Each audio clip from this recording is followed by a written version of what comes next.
selalu tetap setia. Oh, engkaulah tumpuan harapanku merdeka.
Assalamualaikum warahmatullahi wabarakatuh.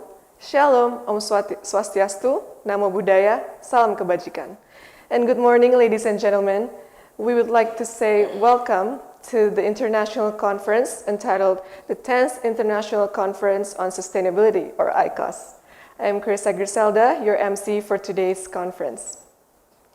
First, we would like to acknowledge the distinguished speakers for our international conference. Associate Professor Dr. Kanit Sornterpalpong from Rangsit University, Thailand. Assistant Professor Dr. Natsira Haji Zainordin from UCSI, Malaysia. Associate Professor Kazi Sohak, PhD from St. Petersburg University, Russia. Eka Nugraha Putra, SH M.Hum, PhD from National University of Singapore. Assistant Professor Eko Heru Prasetyo, PhD from Institute of Science, Tokyo. And lastly, Dr. Catur Wahyudi, MA from Universitas Merdeka Malang. We also would like to extend our warmest greetings for the head of our institution, to the chairman of the Foundation of Universitas Merdeka Malang, director and vice rectors of Universitas Merdeka Malang, the director of postgraduate program and the deans of the faculties, and lastly, to the honorable guests and participants of this conference. Ladies and gentlemen, before we begin with the conference, I would like to introduce you to the agenda of today's event. We will start the event by listening to our national anthem, Indonesia Raya. And then after that, we will listen to the reporting speech from the conference chairman. Followed by that, we will listen to the welcome speech from the Director of Graduate School of Universitas Merdeka Malang. And then after that, there will be a welcoming greeting from the Rector of Universitas Merdeka Malang and the official opening of the conference. And then after that, there will be a prayer for opening the conference. After that, we will start with our first session, followed by a break session, and then we will end with the second session of the speakers. Ladies and gentlemen, before we begin with our main event, we would like to invite you to listen to Indonesia's national anthem, Indonesia Raya. Ladies and gentlemen, please stand up and please observe the proper decorum for the singing of the national anthem. Thank you.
Ladies and gentlemen, before we begin with our main event, we would like to invite the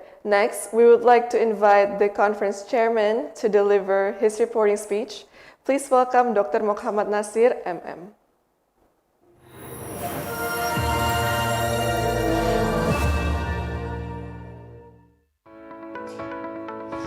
Honorable Rector of Universitas Merdeka Malang and all respected Vice Rector, Honorable Chairman of Universitas Merdeka Malang Foundation, distinguished keynote speaker from Indonesia, Rusia, Thailand, Malaysia, Singapore, and Japan. Esteemed guest, presenter, and participant, Assalamualaikum warahmatullahi wabarakatuh. Good morning, ladies and gentlemen. All praise be to Allah Subhanahu wa Ta'ala, who has bestowed upon us health, strength, and guidance, enabling us at the 10th International Conference on Sustainability today. It is truly an honor and a privilege to welcome you all to the academic event organized by the Graduate School of Universitas Merdeka Malang. The International Conference on Sustainability has been one of our major academic traditions. Reflection our university's continuous effort to foster high-quality education, impactful research, and meaningful community service. This year, the harmony in disruption, navigating sustainability through innovation, inclusion, and local wisdom emphasizes how innovation and culture wisdom can coexist harmoniously in building a sustainability future. We are proud to know that in this 20 and 25th edition, the conference features 51 participants who will share this research finding, and approximately 250 participants actively engaging in the session. The conference also welcomes international participants from Thailand, Cambodia, Malaysia, and the Philippines, in addition to scholars from Indonesia. This diversity highlights the spirit of collaboration and shared commitment toward global sustainability. On behalf of the organizing committee, I would like to express my sincere appreciation to all keynote speakers for their invaluable insight. To the Chairman of Universitas Merdeka Malang Foundation and the Rector of Universitas Merdeka Malang for their unwavering support, and to all presenters and participants for their enthusiasm and contribution. My deepest gratitude also goes to the community members who have worked tirelessly to make this event possible. May this conference bring fruitful discussion, meaningful collaboration, and inspire future innovation for the future of sustainability. Thank you. Wassalamualaikum warahmatullahi wabarakatuh.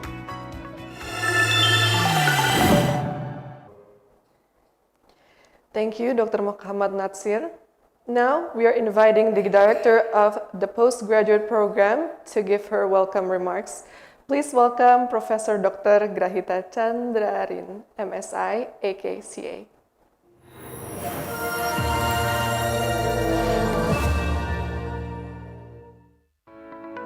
Honorable Rector of Universitas Merdeka Malang and all respected Vice Rector of Universitas Merdeka Malang, Honorable Chairman of Universitas Merdeka Malang Foundation, the distinguished keynote speakers from Indonesia, Russia, Thailand, Malaysia, Singapore, and Japan, all respected guests, presenters, and participants. Assalamualaikum warahmatullahi wabarakatuh. Good morning, ladies and gentlemen. Let's say Alhamdulillah and praise the Almighty God who always gives His endless blessing to all of us so that we can participate in today's international conference. This international conference, which is initiated by Graduate School, is an annual event conducted by Universitas Merdeka Malang. Besides, the Graduate School of Universitas Merdeka Malang is committed to provide excellent education, impactful research, and meaningful community service. We prepare graduates who are not only globally competitive, but also uphold cultural value and integrity. This year, it is the 10th International Conference on Sustainability, has a theme, Harmony in Disruption, Navigating Sustainability through Innovation, Inclusion, and Local Wisdom.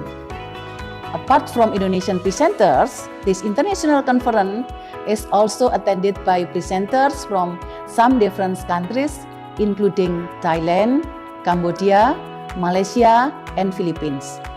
It is important that such a scientific forum is annually conducted since it can be used as a place for scientists and researchers to share their ideas, thoughts, and research dissemination. By doing this, they have contributed solutions of the problem faced by community and nation, and even for the sake of future generation. On behalf of Graduate School, I would like to say thank you and highly appreciate all the keynote speakers of this 2025 International Conference. I also would like to say thank you to Chairman of Universitas Merdeka Malang Foundation, who always support this kind of scientific events or forum. Next, my sincere thanks go to all the online guests, presenters, and participants for their participation. The last, thank you all the committee members that have worked hard to make this international conference happen. Thank you. Wassalamualaikum warahmatullahi wabarakatuh.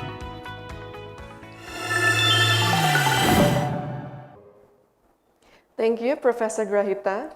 Now, we'd like to invite the Rector of Universitas Merdeka Malang to give her opening speech and to open the conference officially. Please welcome Dr. Prihat Asi, SE, MSI, AK, CSRS.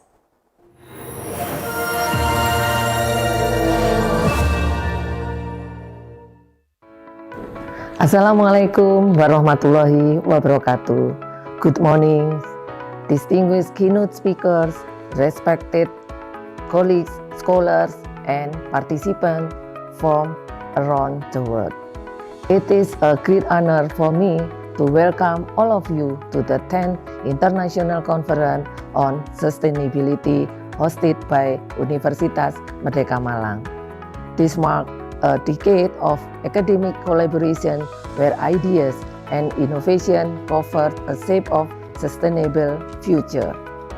The theme of this conference, Harmony in Disruption, Navigating Sustainability through Innovation, Inclusion, and Local Wisdom, reflect our collective awareness that today's world faces constant change, technological, environmental, and social.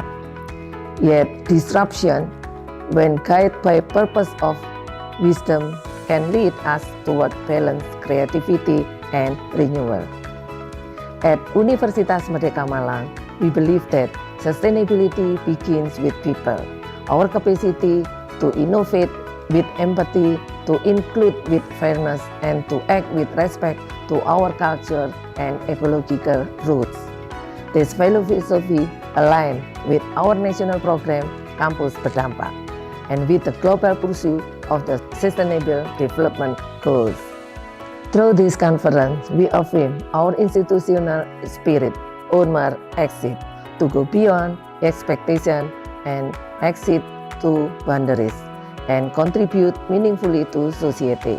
By bringing together scholars from economics, law, management, architecture, and the social science, we strengthen our shared responsibility to transform disruption into harmony and ideas into impact. I extend my sincere appreciation to our keynote speakers, researchers, and organizing committee for the hard work and the dedication. This conference inspired collaboration, innovation, and a deeper understanding of sustainability rooted in both global insight and local wisdom. I am pleased to declare that 10th International Conference on Sustainability 2025 officially open. Let us move forward together to exit, to impact, and to sustain. Thank you. Wassalamualaikum warahmatullahi wabarakatuh. Thank you, Dr. Prihat Asih. Now we will invite Professor Agus Solahuddin to lead our prayer recitation speech.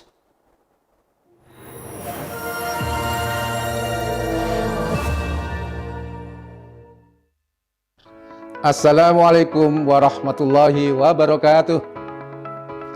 Ladies and gentlemen, all the participants of the international conference, let us take a moment to pray to Allah, the most merciful, so that Allah give His blessings in this conference and might it give us many benefits. We will lead the prayer in Islamic way. We're hoping that the other religion audiences could adjust. Alhamdulillahirabbil alamin. Hamdan katsiran thayyiban mubarakan fi ala kulli hal. Hamdan yu'afi ni'amahu wa yukafi mazidah. Ya Rabbana lakal hamdu kama yanbaghi lil karim wa azimi sultani. Oh Allah, the most merciful, to you belong all praises in this morning. We are gathered here to do an international conference on sustainability. We pray for you, oh Allah, for a healthy body and soul, an open mind and heart, to be able to receive useful knowledge, a blessed wealth, all to serve you in this world. Allahumma inna nas'aluka ilman nafi'ah, wa rizqan wasi'ah, wa amalan mutaqabbala, wa sifaan kulli syai' wa rahmatika ya arhamar rahimin. Oh Allah, the rule, every single thing on earth is your creation. You are the only ruler, the only protector, the one who has the biggest power and own the universe. The word, we are praying for you. Please bless us with a bright mind, pure heart, a guided path, all to say thanks to you by doing the best we can to optimize our knowledge so that we could make a better world, to take care and to optimize our resources, to make a better society and a stronger nation, so that all could have a prosperous life with your mercy and blessing. Baldatun, Thayyibatun, wa Rabbun Ghafur. O Allah, the most merciful, please bless us with the ability to always remember you by never stop doing zikr to you, to always be grateful to all your blessings, and to do all the good deeds you have ordered us to do. Rabbana atina fid dunya hasanah wa fil akhirati hasanah wa qina adzabannar. Walhamdulillahi rabbil alamin. Wassalamualaikum warahmatullahi wabarakatuh.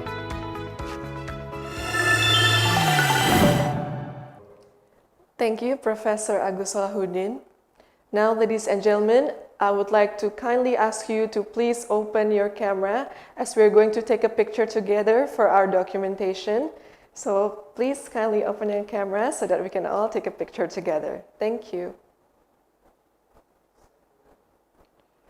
Okay, I'm going to count it that for you.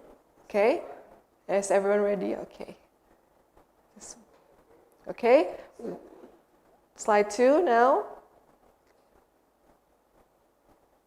Okay, now for the third slide.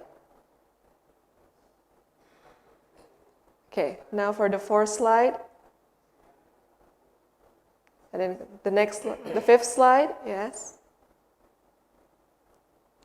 And now for the 6th slide. And now for the 7th. And then the next slide. And then the 9th slide. And then the next slide too. Okay. All right, we are done. Thank you so much, ladies and gentlemen.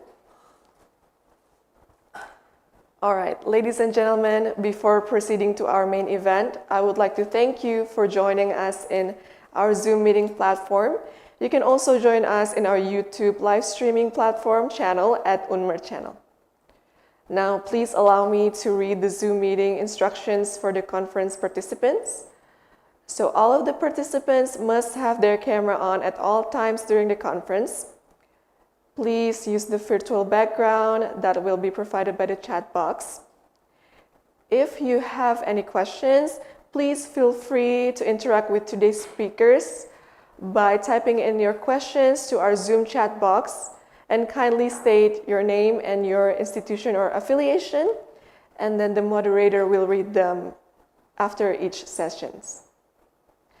Our honorable guests and participants, we finally begin with our main section of today's event, which is the international conference entitled the 10th International Conference on Sustainability, or ICoS. And this section will be led by our moderator, Muhammad Rizky Firdaus, SMMBA. So to Mr. Muhammad Rizky, this time is yours.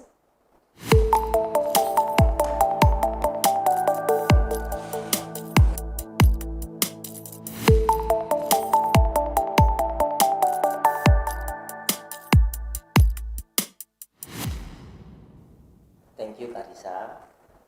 Very good morning, ladies and gentlemen. Greeting from the postgraduate program, University of Merdeka Malang. My name is Rizky Firdaus, and it is my distinct honor and privilege to be your moderator for today's keynote session at the 10th International Conference on Sustainability, ICoS 2025. Without further ado, please join me in welcoming Associate Professor Kazi Sohag, PhD, from the Graduate School of Management at St. Petersburg University, Russia.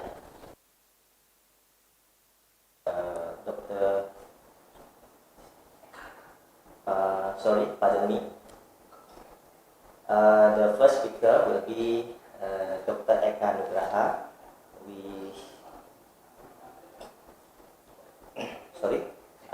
Our first speaker will be Mr. Eka Nugraha Putra, SHM PhD, a distinguished scholar in public law from the National University of Singapore. Dr. Eka, thank you for joining us. We look forward to your presentations. And the platform is now yours. Good morning, Pak Rizky, and good morning, everyone in Indonesia, especially in Malang. Thank you very much for inviting me for the 10th International Conference in Unmer Malang. My name is Eka. As have been introduced earlier with Pak Rizky, I'm currently a researcher at the Center for Center for Trusted Internet and Community in National University of Singapore. So I am assigned to give the first session of the presentation, which is I'm really honored to be here and talk about the public law. So I understand that this is an interdisciplinary conference, so I hopefully everyone can enjoy and getting some insight from what I will be presenting for today. So I can prepare my slides, so just give me 1 second to share my slide.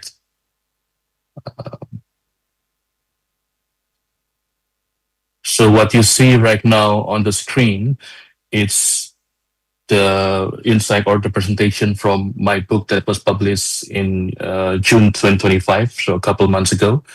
The book title is Free Speech in Indonesia, Legal Issues and Public Interest Litigation. So it's actually aligned with what we are going to talk and what I'm assigned to talk about the public law itself. So it's going to be a bit part of criminal law. In addition that the main theme of the book and also the research itself is stemming from the human rights and also international human rights law, but it's still part of the public law. So the reason or the background of why I'm writing this book is because it originates from my dissertation research when I'm studying it in Indiana University Moore School of Law in the United States a couple of years ago.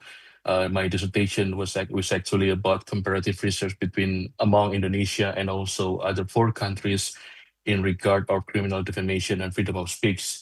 So it was focusing on Indonesian democratic values, law, and human rights, but also compare it with other four countries, which were Australia, the Netherlands, Malaysia, and also the United States. But the objective itself, even though it's comparative research, it's to propose or to analyze then and examine the protection of freedom of expression in Indonesia through the number of law and also the key judicial cases that happen uh, throughout the law and the legal system as well. So what I've been doing, and when I said that this is part of my dissertation research, it was actually I was only actually took 40% of the content of the dissertation and then turned it into the book, and then adding a couple of material. So what you see from in my dissertation and also in the book is most of them are different because I only took 40% of it. Some things that I've been adding into the book itself, in this book, The Free Speak Indonesia, is because when I was writing and research for my dissertation, there was the new criminal code in 2023 has not been passed, has not been officially passed, and even now we haven't been implemented. The government have been implemented this new criminal code because it's going to be implemented in January 2026. So it's like grace or transition period from 2023 to 2026. In addition to that, there was also IT law amendments. The latest one, the 2024, which when I was writing the dissertation, it has not been passed and implemented as well. So there are a couple of things in regards of the law itself, and also a couple of judicial cases that I need to adding more in, and also the constitutional changes from the Indonesian Constitutional Court or Mahkamah Konstitusi. So again, in my dissertation, it was focusing only on the criminal defamation, but in this book, I adding the focus as well, not only the defamation as the limitation of the freedom of expression or free speech, as the title suggests, but also hate speech laws, which stand from this to the limitation, defamation, and hate speech, then how this align with the international human rights law, as in the ICCPR, or stands for International Covenant on Civil and Political Rights. Even though this is international covenant, but this ICCPR has been ratified by Indonesia in 2005. There is a law number 11 in 2005, which was 20 years ago. And by the time the government of Indonesia signing this law number 11 2005, and in the law saying that they will be complying to this ICCPR, it means that any of the regulation, any of the laws within the legal system of Indonesia, in particular regarding human rights, should be aligned with what have been regulated under the ICCPR. So what my book is trying to explain and thoroughly discuss over here is about whether the limitation have been regulated properly, uh, by looking on the criminal law theory and also human rights law, but also how the standard international international human rights law standard has it been to be complied by the Indonesian government through the law themselves. So let's see about the comparison of the law. So as I said, I took only two limitations from the free speech limitation that have been known by legal scholars particularly. So the limitation, to put some context, free speech is actually, um, everybody can say anything, but whenever it comes to some limitation, then it's going to be regulated by laws. Of course, the limitation is really different, but there are a very universal standard that we can take, which is from the ICCPR. So some of them are defamation, as I mentioned over here, hate speech. There is also treason. There is also blasphemy. There is also national security, as in treason. and also when it comes to public health and public order, which I'm going to explain later on. But in this book, I only take these two, which is defamation and hate speech. So I'm going to distinguish the defamation into two different offenses or criminal act, which is the offline and online. Same goes to the hate speech as well. In the current criminal codes, in the current criminal code as in our KUHP right now, Indonesian KUHP or Kitab Undang-Undang Hukum Pidana, which was passed as a law in 1946, the online defamation regulate two at least offline defamation in these two provision or two articles, slander in 310 and libel in 311. So as you can see, whenever the 2023 criminal code will going to be implemented in less than 2 months or in January 2026, there's actually no radical change or no significant change because defamation still there. The elements of defamation also similar to the previous one. I mean, the current criminal code. Even the amount of the prison term and also the amount of fine was actually also kind of the same, despite that on this one, the current criminal code is still for 4,500 rupiahs. To put some context for those international guests, 4,500 rupiah is as equal as half a US dollar. So to give some context, so defamation does not have any significant changes. So for the hate speech itself, offline in the current criminal code and also in the 2023 criminal code, it's also nothing really different between those two provisions, even though the new criminal code going to change this provision. But as we can see here in the current criminal code, there is no clear group definition because hate speech is usually targeting specifically as in discriminatory speech and attacking or harming particular groups, but what kind of group, it has not been defined earlier or priorly. But right now in the new criminal code in 2026, we are going to see that these groups defined not only by Sara or suku agama ras antar golongan, but also any kind of identity factor which not only applicable for race, nationality, ethnicity, but also can be in skin color, gender, disability, and so on. So these are in brief for the comparison of the law for the offline defamation and offline hate speech in both laws in the criminal law. So what we are going to see in the next one is about the defamation and hate speech, but it's online, which is under the ITE law or information and electronic transaction law.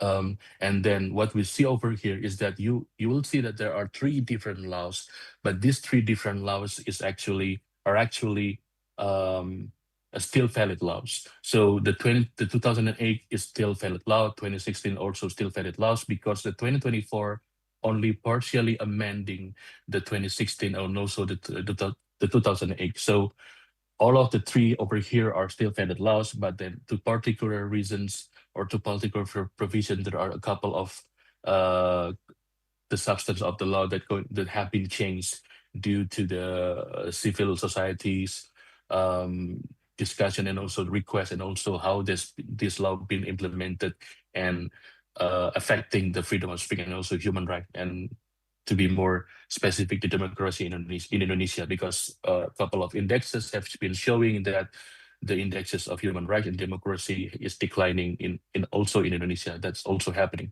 So IT law is one of the causes according to the survey and indexes.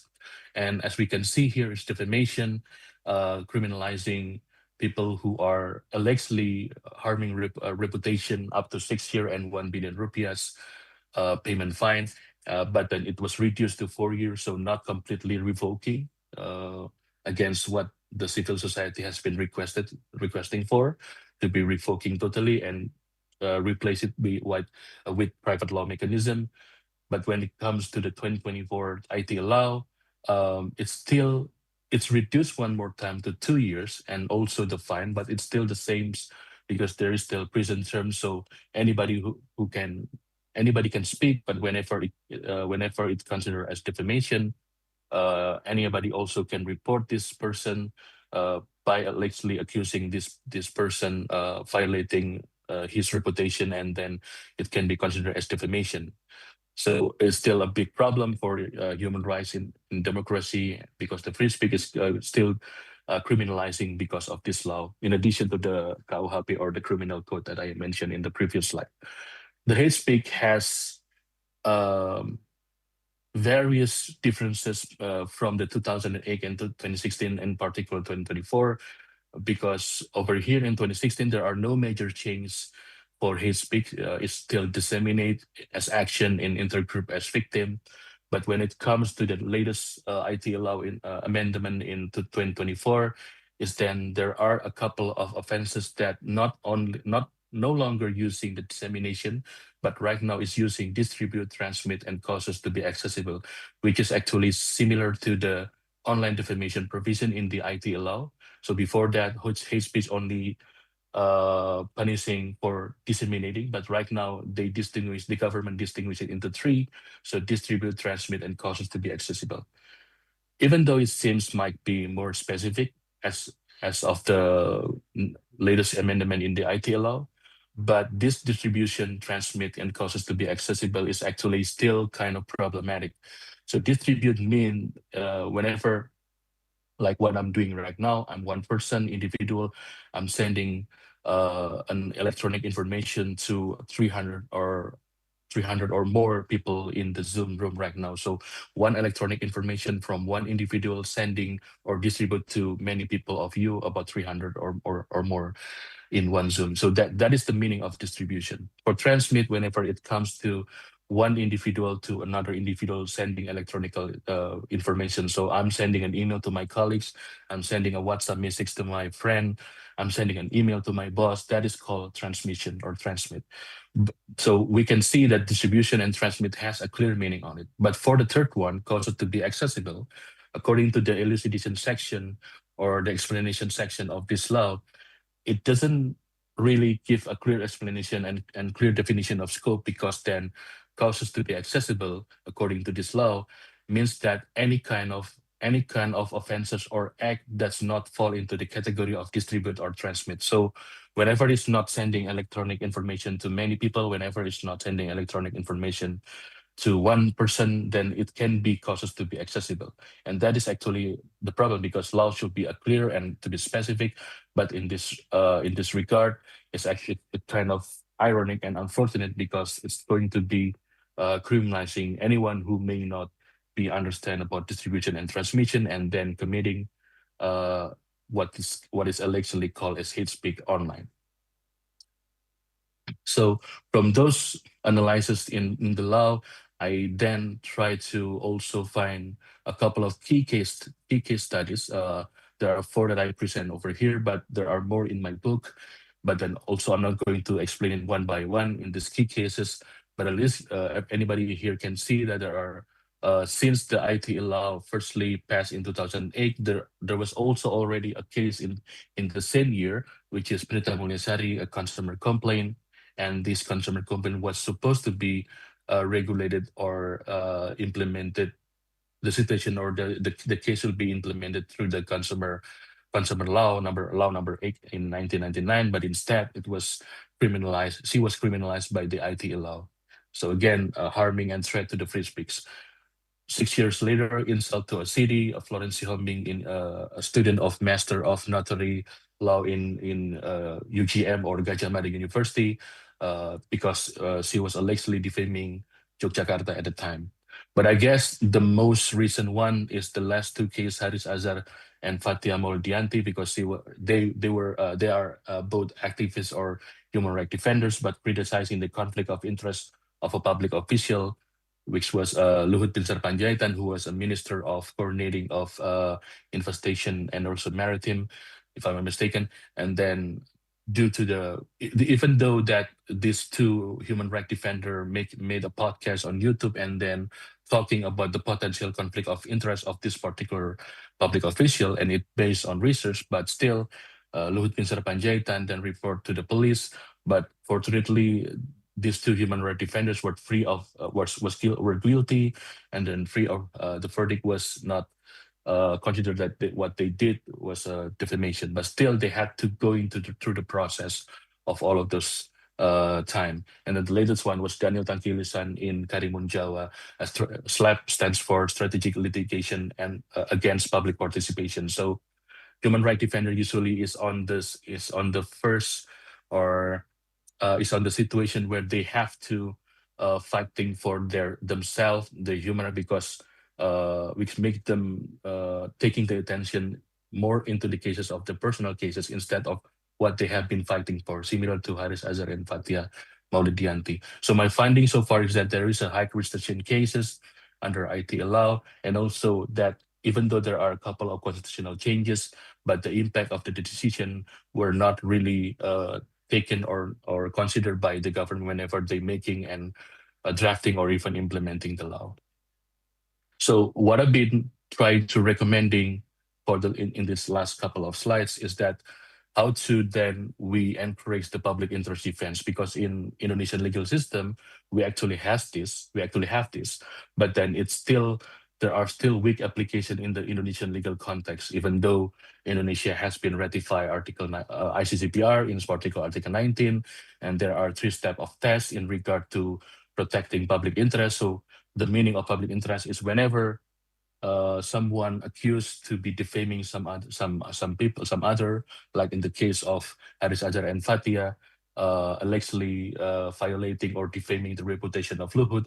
But what we're discussing by these 2 human rights defenders is on the public interest. People should know that there are conflict of interest or potential conflict of interest by our public official, so abusing their power, taking some benefit, either financial or maybe immaterial benefits for their own. So it might be affecting that the society will be affected by this kind of abuse of policy and abuse of authority. So that is the meaning of public interest defense, and those has been regulated in international law, which is then also ratified by Indonesia, but unfortunately still weak application in the Indonesian legal context.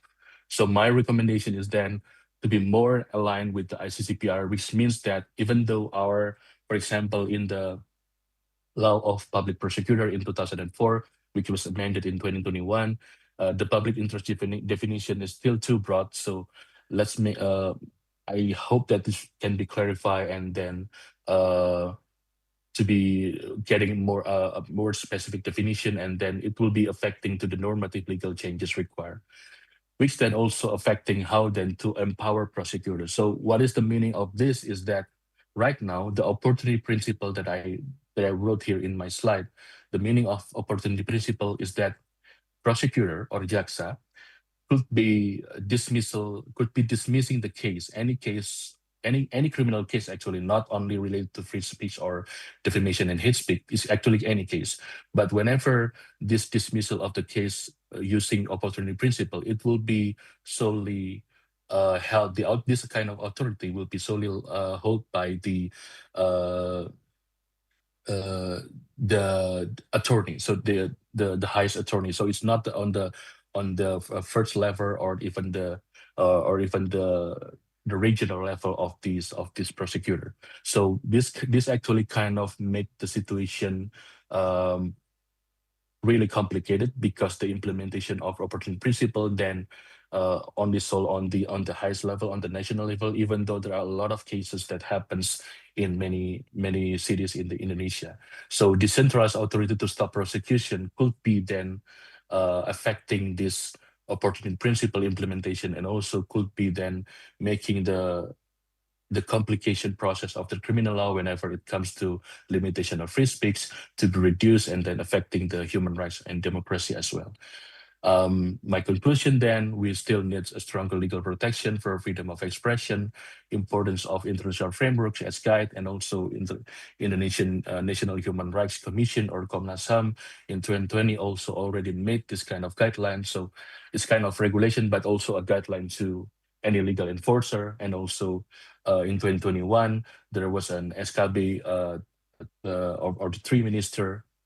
It was actually minister of one minister, and also prosecutor, and also the Indonesian police chief. So there are 3 surat keputusan bersama, or the joint decree between these 3 government authorities or government agency in regard to how to implementing the ITE law itself. So it's specifically for them.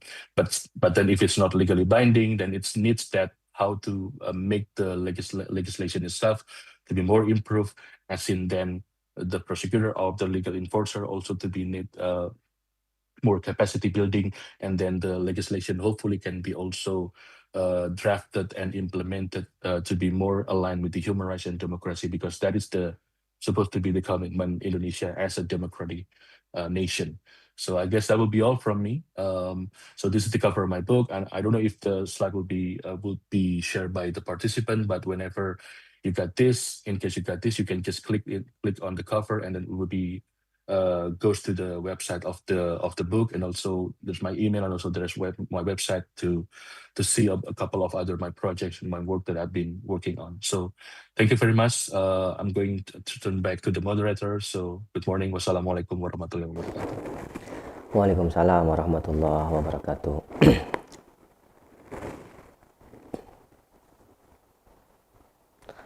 Our sincere thanks to Dr. Eka for that incredibly insightful and timely analysis of the legal and legislative challenge surrounding free expressions and specifically on the free speech. Your discussions on the impact of the technology and the law enforcement on legal frameworks provides a perfect bridge to our next topic. As an expression of gratitude, please allow us to present the certificate of appreciation to you.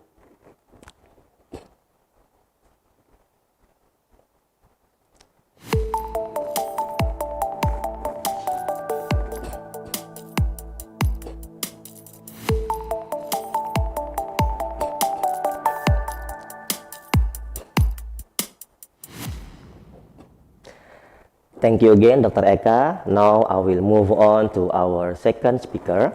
It is my pleasure to introduce Associate Professor Dr. Kanitson Terpapong from Rangsit University, Thailand, who will explore how AI shapes students' professional choices. Dr. Terpapong, we look forward to your presentations. Whenever you're ready, the platform is now yours. Okay, good morning, everyone. You can hear me okay, right? Yeah, loud and clear, Doctor. Okay, just a second. Let me set up the screen. And thank you very much for having me here on this platform. Very interesting conference, and also it was very pleasure to present the paper here. You know, it's the topic of the how AI shapes the students' professional choices. I listened to Professor Ika said about the technology and also the human rights and democracy in Indonesia. Very interesting, and I think there's some linkage about the regulations from Professor Ika to my presentation here. This presentation topic is one of collaborative research between 4 countries. And this one, you may see that we have the co-authors from different universities and also different countries. One of the co-authors is from Merdeka Malang, Professor Dia, also one of my co-authors on this presentation. And I'd like to present to you here. For the contents of my presentation will be these topics, start from the introduction until the Q&A at the end. Okay, let's start with the topic first, the introduction. Why this topic comes to our mind? Because nowadays, let's say that technology is rising. We use AI, right? I think every single one of us, both lecturers and students, we use AI in our career. We use AI in our work, our jobs. For the students, maybe they use AI in searching their answers. This one is very tough time for the professions, especially for the universities. But I see and I think this one as the positive challenge. Okay, this one could be a very good motivation for us all to learn about how AI could shape our decision. Based on the pinpoint, say, why we having this issue of this topic. There's based on the pain point that uh, for myself, I'm the professor in accounting. I teach accounting for accounting students at the university, and we found that more and more that the students, accounting students, at the end, they do not want to, some of them, not all, some of them do not want to go to acting career because of many reasons. And one of the reasons is about the creation of AI. Why it is that? Because many students experience that the career, in their future career, do not want to be accountants, only accountants. It's not the, maybe it's not one of the careers in their choice. The choice nowadays for the students to choose the careers are variety, right? It's not in the old days that accounting students will do accounting jobs at the end.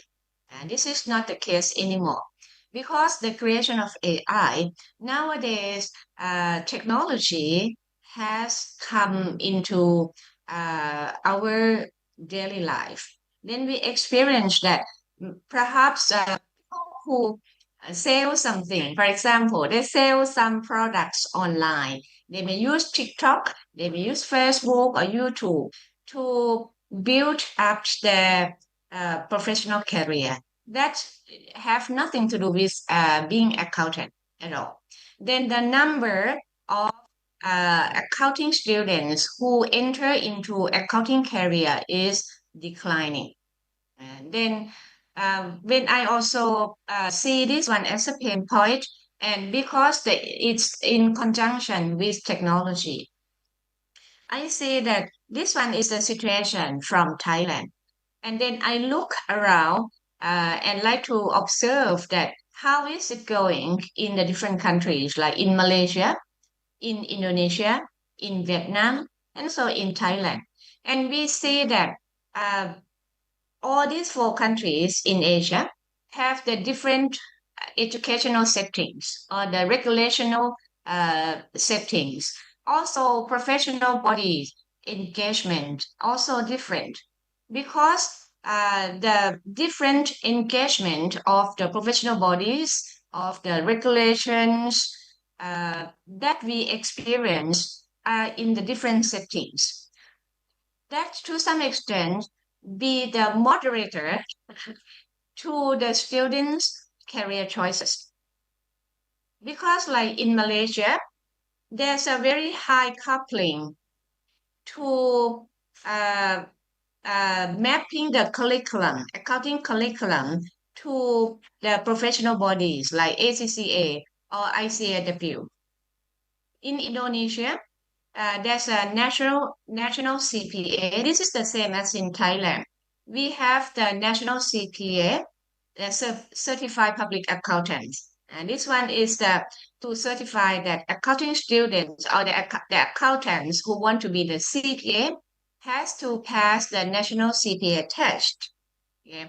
Uh, while in Vietnam, Vietnam has got the historical state-centric training.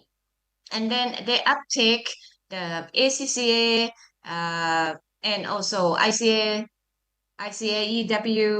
a lot, merging that into the curriculums. Well, when we look around in the environment in the universities, we have got different settings. But with the creation of technology, advanced technology, it make the students' choices, the career choices differ. Okay? Because the students nowadays, they might not want to go into accounting career. Some will do, but few may not. But the number of the students who may choose to enter into the accounting career may be different from the past. And it's, as I said, it's a declining numbers of students. Then we would like to uh, uh, research on this topic and to see whether what are the factors that make the students choose to go into the accounting career. Okay, there's a international mobility pressure because in different countries also have got different pressure. Um, Also, the strength and legitimacy of domestic professional bodies in the different countries also different. Like in Malaysia, is very strong to bond or to couple with the international professional bodies. While the Big Four, when we are talking about Big Four, means the international accounting consulting services companies like KPMG, like EY, these Big Four companies. And this one, the engagement of the Big Four companies in hiring graduate students also to some extent. Then based on these different settings, but we have something, even though we have some, we have the technology, we have AI that um, and when we said AI is not just it can be many other different AI applications. In this, it is combined our motivation to do this research and we like to see the shift or the transformation of accounting profession of accounting students in these four countries. Okay. Then this one for our career, accounting career, you the listeners accounting yeah, I will say that accounting profession is now undergoing a significant transformation because in the past, of course, we do it frequently, but that's not the case anymore. We use it. And in the software also currently embedded AI in the software. Uh, the chief also by traditional account and creating uncertainty for some students.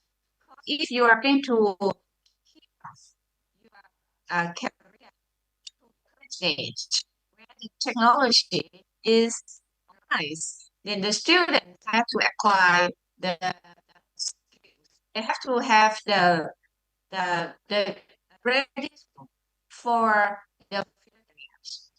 Otherwise, they will just be and then we can come back and also see the roles of the universities, see the roles of the programs, how we could ready our students for the future career.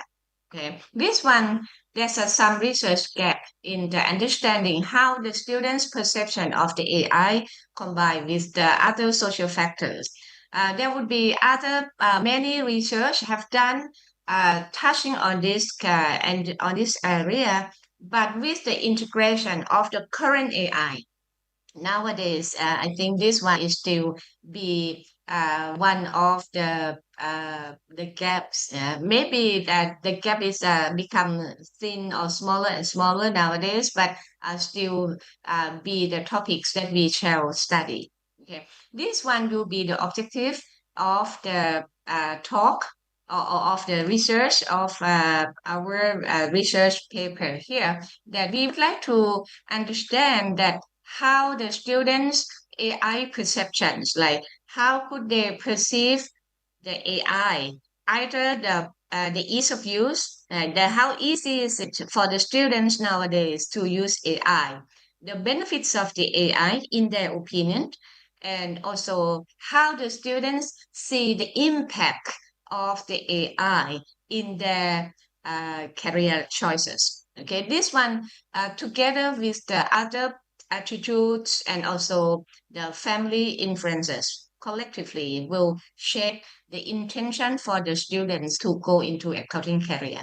Okay, this one then we want to develop, and we would like to empirically test a structural model that integrates the technology, acceptance model, and also other the theories, planned behavior, and also inference into our model. And we would like to test that. Whether which factor, and also to find out that which factors will influence the students' career choices. Okay. Here is the research questions that we talk about. We will discuss. We will try to discover about the influence of the AI perception on the students' career intention. And in this, I introduce the mediating roles of the attitude, the students' attitudes on the AI. And also, one of the factors that I like to mention here is about the influences of the family. Because we are in Asia, and culture is very important to us, and especially for Eastern culture. Even though we are in Asia, we're different, but there's something in common. With that being said, several times, that family influence to students' choices a lot. When I interview the students and ask them why they choose to study accounting, and then some of them will say that well, because of the parents suggest them so, advise them so to choose accounting career and accounting to study accounting. To study accounting, most of people, including the parents and also the students, perceive that it will be a very bright future for the future career, because uh, the career is very clear that they will enter being an accountant in the future, into this career. And most of the students will get the job offer right after the graduation. It is the professional career. It is not like when we study some other careers, maybe there's the intention to work in the career is not so clear. Yeah. But with the family influences, that is how uh, the uh, the students, most of the students in Asia, uh, they said that this is like one of the factors that make them to choose to study accounting. And these are the core theories that I already mentioned, about the attitude, also the family, and also the perceptions of the students regarding the technology. Okay. And we have the hypothesis testing. I have the 6 hypotheses, but I will not bore you with this hypothesis. But I will present to you in the uh, figure as the model. Okay, it will be better to understand the hypothesis, that how we think that the AI, either in terms of the easiness of AI, about the benefit, the perception of the respondents, how they how they see that the AI benefits them, and impact of the AI. Also, with the mediating roles of the attitudes and family influences, how could that change or the shift the accounting career intention. Okay, and with the research uh, model that we would like to propose here, we use the survey or the questionnaire to collect the data. And this one is the quantitative research methods that we use survey as the medium to collect information. And the respondents for our research is the accounting students, only accounting students who responds to this questionnaire. And then we decide, the way we do is we decide a questionnaire and pass the ethics committee it's been approved by the ethics committee that the questionnaires are serving the right purposes. And once we decide the questionnaire, later we translate the questionnaires from English to the language, like Indonesian language, Malaysian language, Thai language, Vietnamese language too. Because if we use English for the students, sometimes maybe there's some English language proficiency barrier. Okay. Then the respondents are the students who study in the university level, okay, at the graduate levels. We have the respondents, or a total of 991 usable respondents. Okay. Majority will be from Indonesia, about 36%, Malaysia is about 23%, Thailand 22%, and Vietnam about 19%, as you see from this slide. Okay. We will use the structural equation models to run the test, to run the hypothesis. Okay. And I'd like to present to you what we have found from our research here. As I presented to you that we have the 4 countries, right? We have 4 countries, and okay, I'll try. Okay. We have 4 countries, and for the undergrad students, we have generally they are 4-year program, right? The 4-year program. Not most, the respondents are from accounting program, of course, and they are 4-year programs. Most of the or majorities of the respondents are from year 3 and year 4. Year 3 and year 4 are about 67% of the respondents, total respondents, 991 respondents. We think that this is quite okay because from year 3, year 4, they are close to graduation. And then the ideas how to enter into accounting career or into the future career, if not accounting, yeah, will be very quite clear, okay? Because it's very close to graduation. Especially like for year 4, right?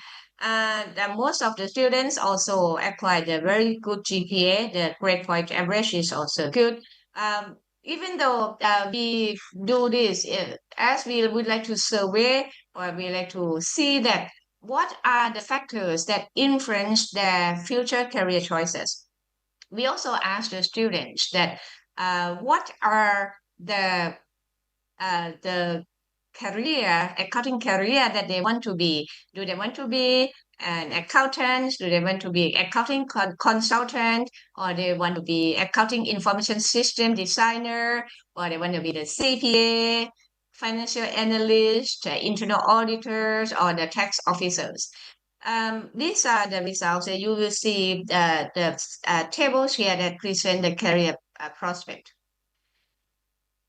And from this, okay, 193 people or respondents, about 20%, let's say, of the respondents do aim to become the CPA, which is okay.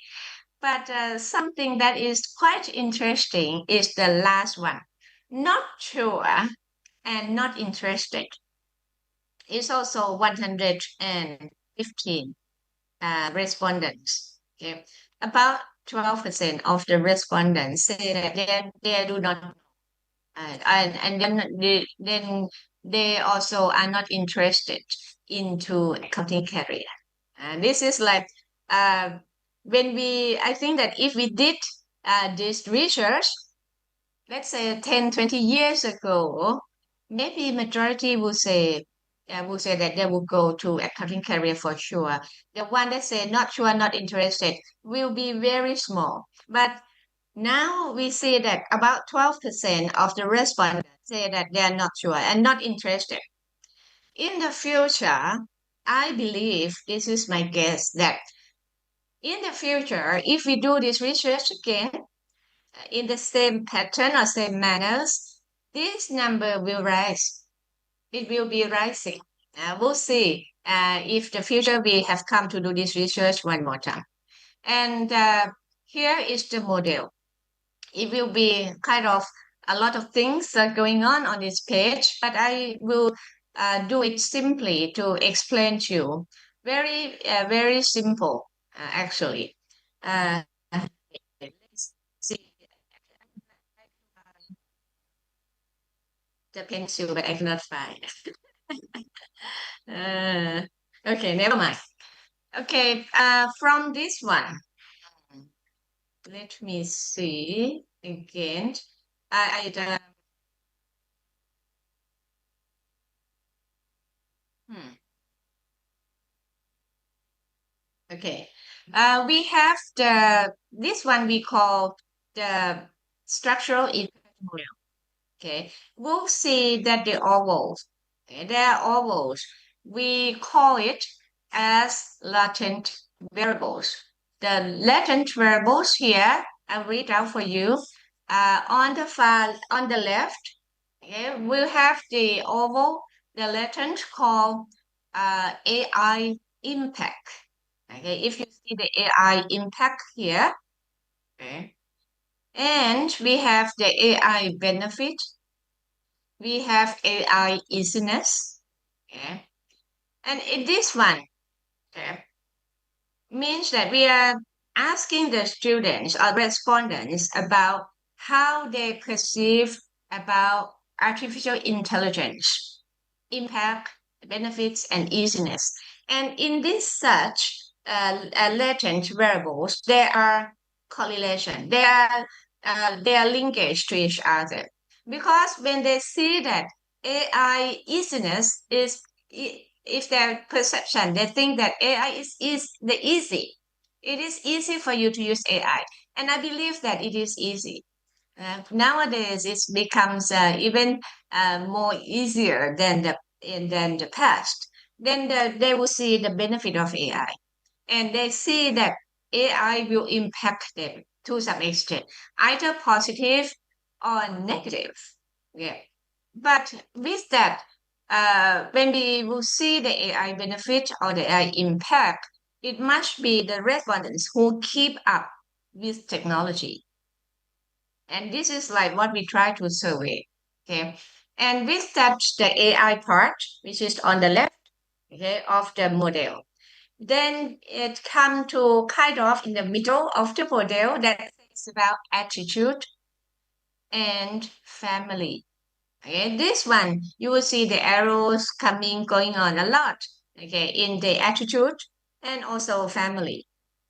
And at the far right of the model, we'll see the intentions to accounting career.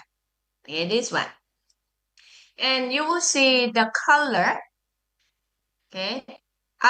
Let me inform you about the blue color first.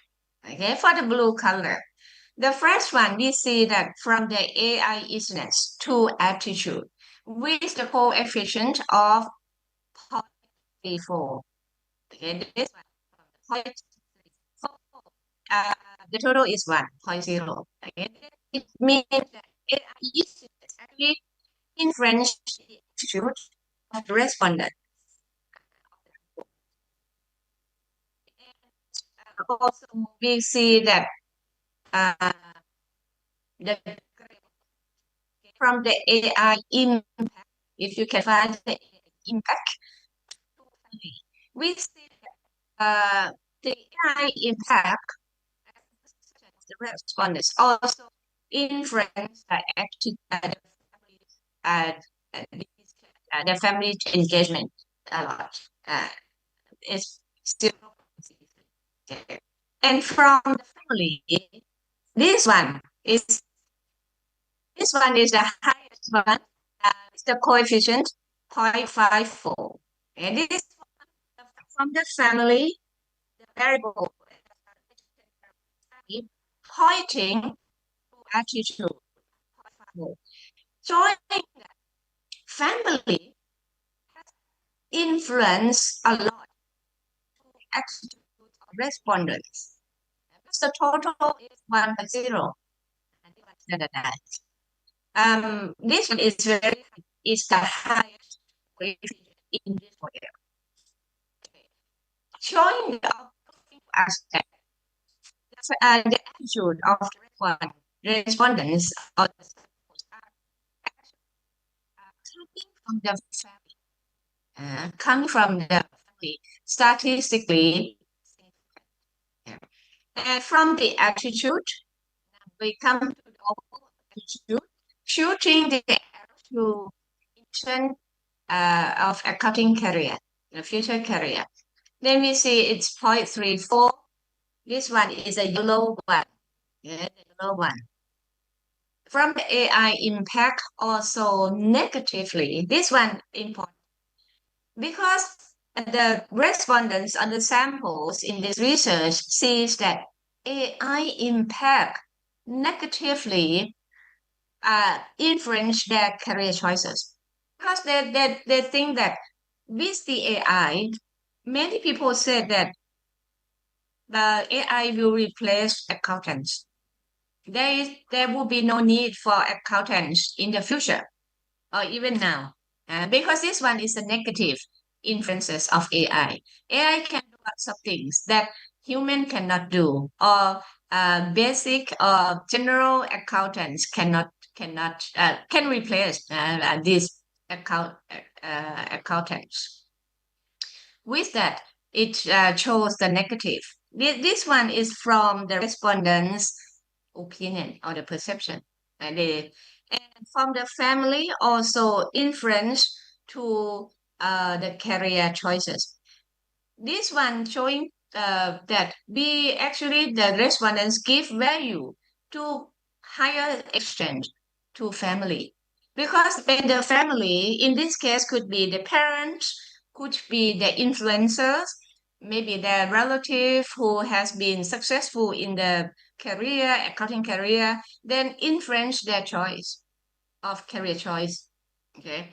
Then this one, but the highest factor is the respondents' own attitude, okay, towards themselves, towards the AI, towards the everything surrounded them. Okay. This one, it's kind of the finding for us that majority of the respondents from these samples, the 991, it's not the all accounting students will think that, but from our survey from 4 different countries, we have the same conclusion. This one, the model fit well. In summary, then we have 3 main factors. Okay, 3 main factors that influence the intention to accounting career. Number 1 is the attitude. Number 2, family. And number 3 is the negative influences of AI impact, because the respondents or the samples of this research perceive that AI will impact negatively to their career, to their future career. Okay, this one, as the summary of our research findings, has contributed to the students, to the programs, to the universities, to the regulators. How is it? And this one are our suggestions or recommendation for the students. Once we have these findings, and we see that students see a negative impact of AI, and they perceive that there could be the point that the students themselves have uh, not sufficient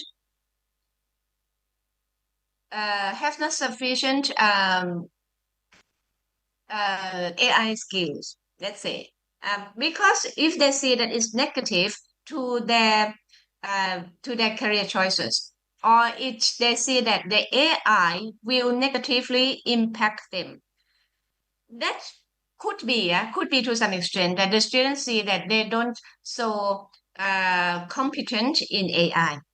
In this, if such a case, this one we cannot say that 100%, but this is our kind of the thinking from the teams that with that, the students have to upskill themselves to be more competent in using technology.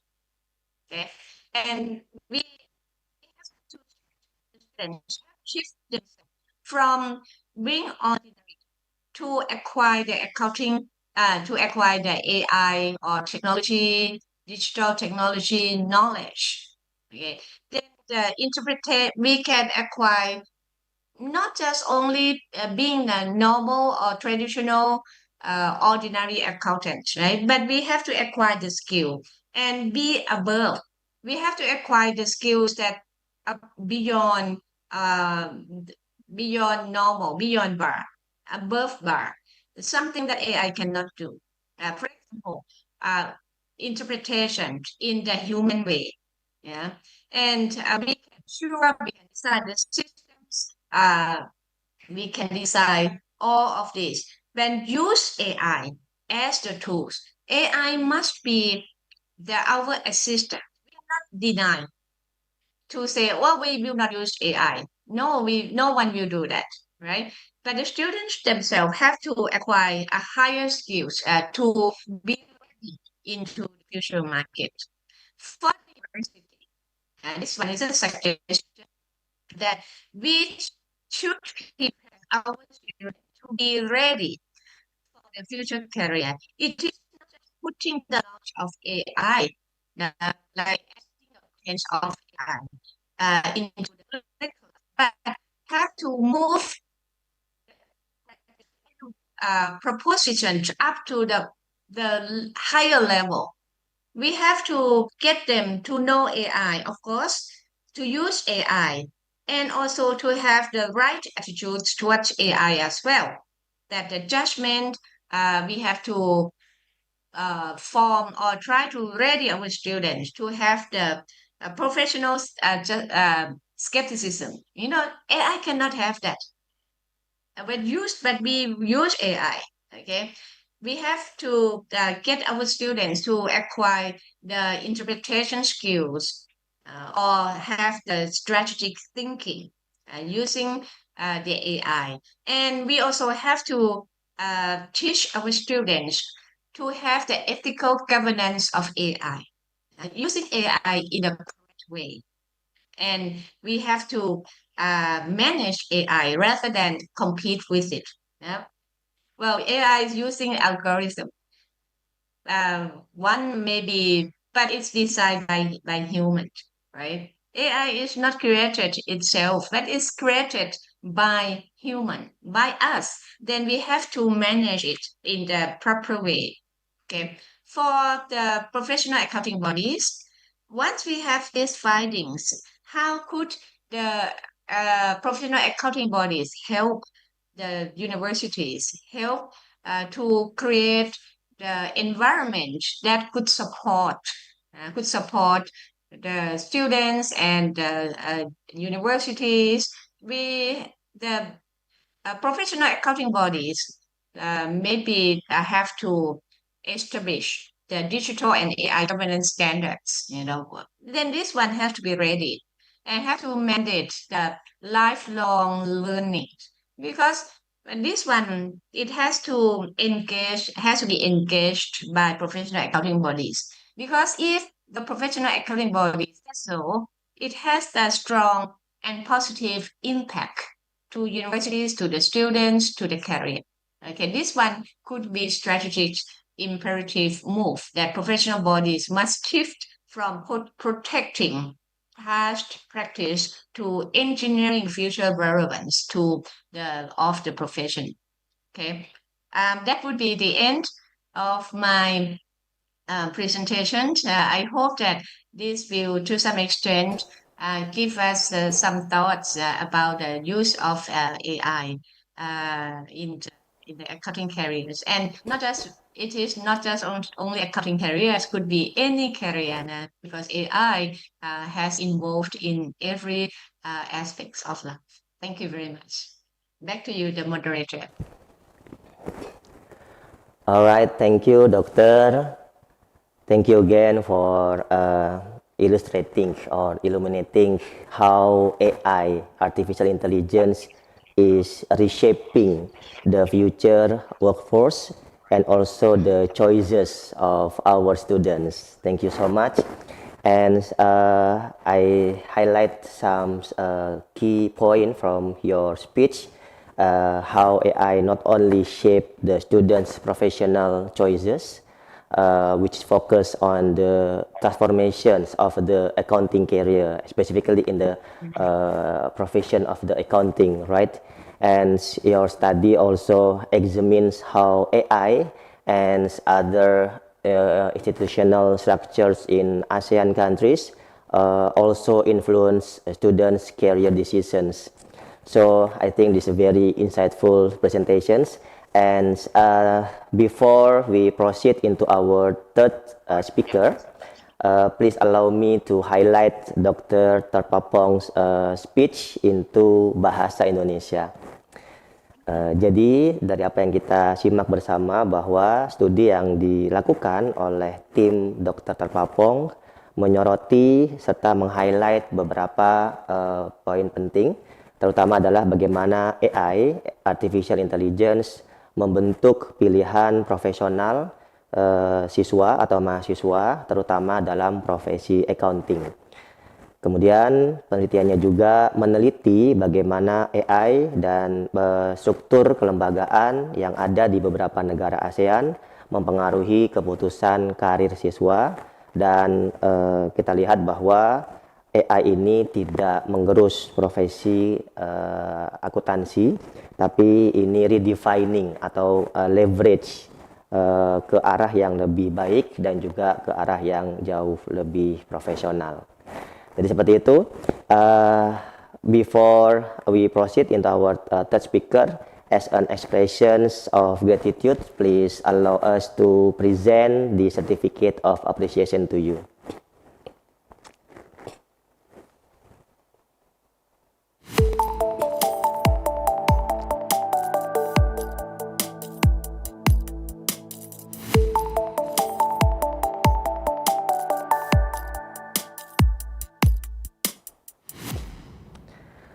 Moving forward to our third speaker, I am delighted to introduce Assistant Professor Dr. Nazira Haji Zainuddin from UCSI Malaysia. Dr. Nazira, we are looking forward to your presentations. Whenever you're ready, the platform is now yours. All right, thank you very much. Let me share the screen.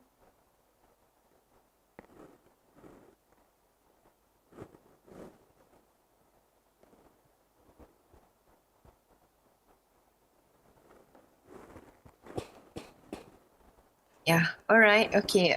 Thank you very much to the gentleman moderator. So, good morning to all distinguished guests. I believe that some of the researcher academicians from Universitas Merdeka Malang that I met before, I think last year. Yeah, policymakers and fellow change makers.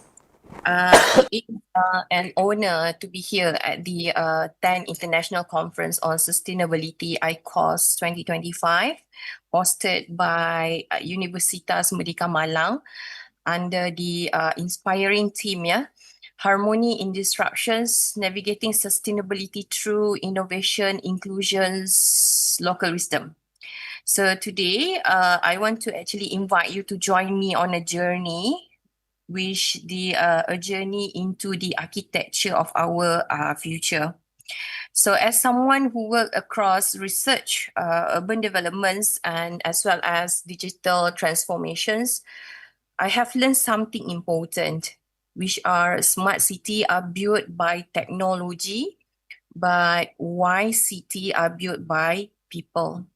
And in the age of disruptions, artificial intelligence, AI, climate change, energy transitions, wisdom matters more than ever. So therefore, these are the topics that I'm going to share with all of you. Building smart, living wise, the architecture of sustainability cities in the age of disruptions.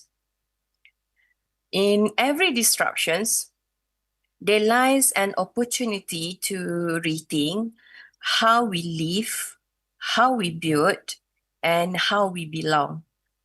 Disruptions basically challenge our assumptions and forces us to re-examine again the systems that shapes our city.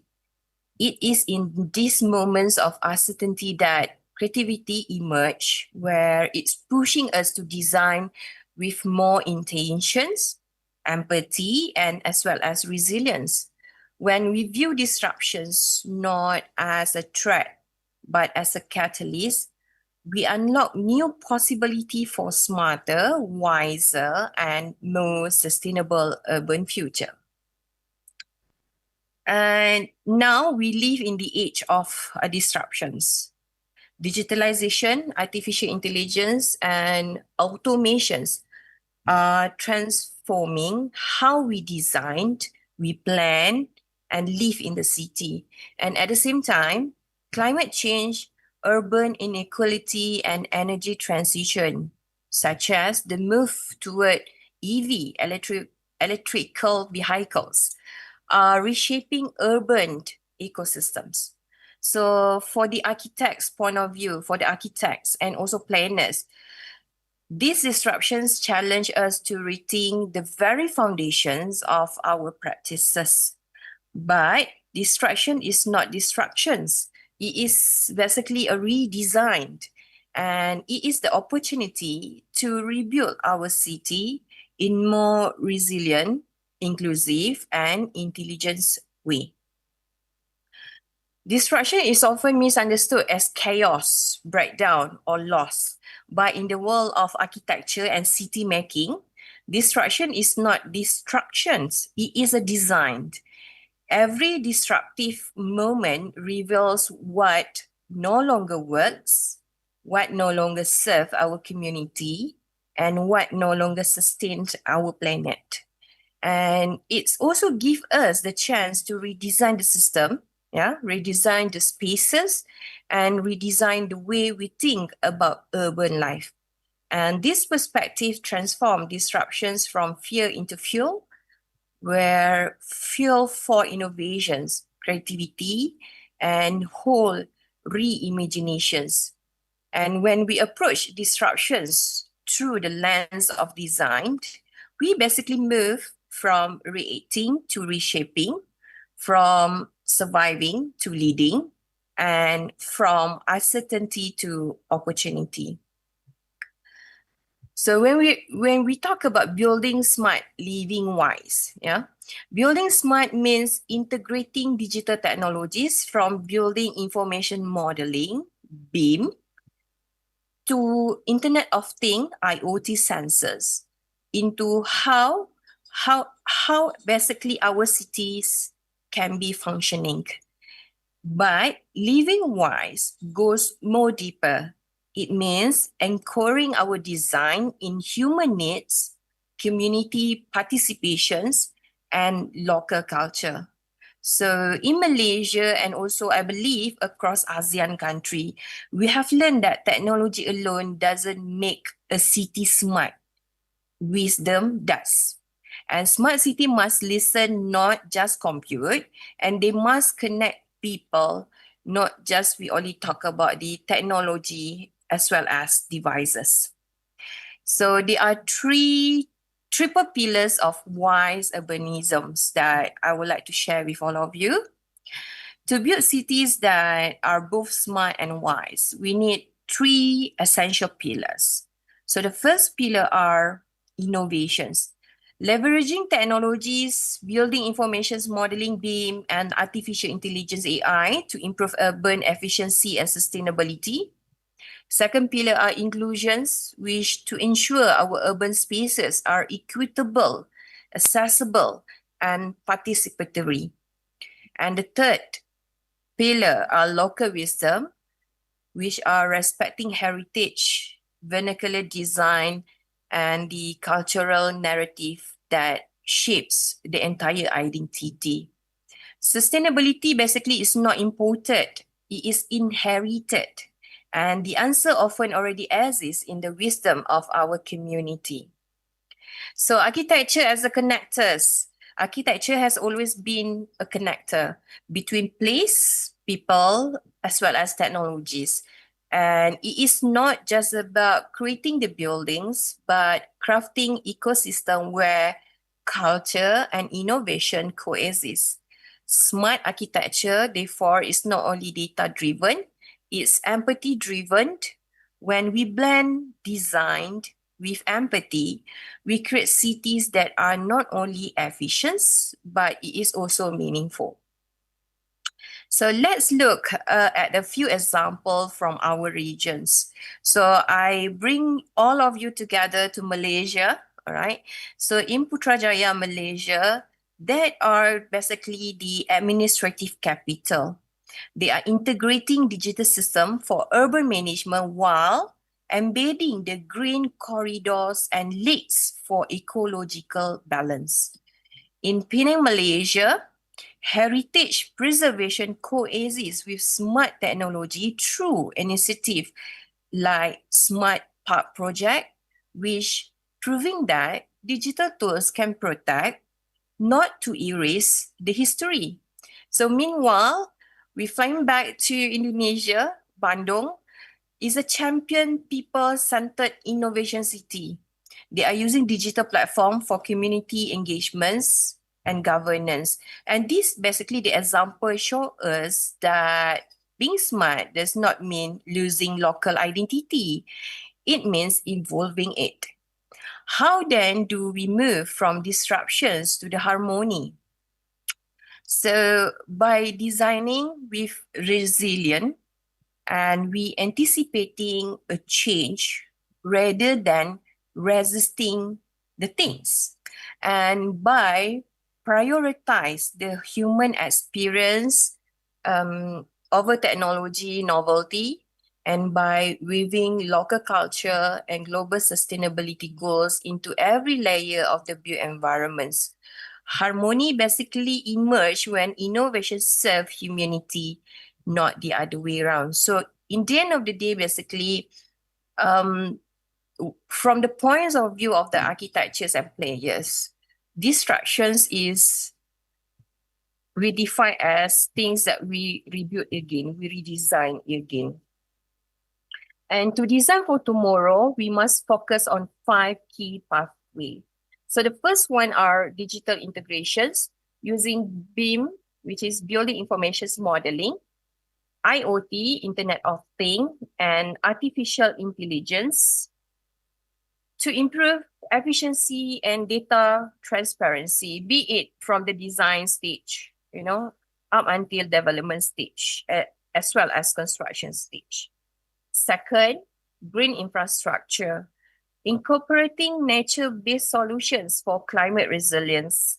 And the third one, inclusive urban spaces where designing for diversity and universal accessibility. The fourth one, cultural continuity, which we honor the heritage through adaptive and as well as contextual design.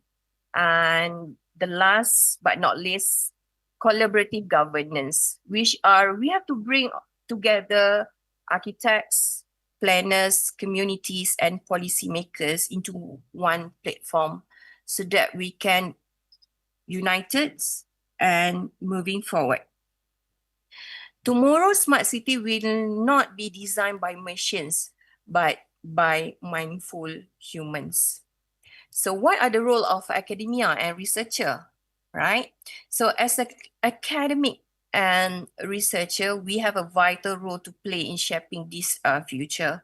Universities should cultivate, must cultivate interdisciplinary thinkers like architects who understand technology, data, and human psychology, whereby multidisciplinary thinkers should across multidisciplinary professions as well. Our research should connect, or I may say must connect, with the sustainability with ethic, digitalizations with empathy, and innovations with the inclusions.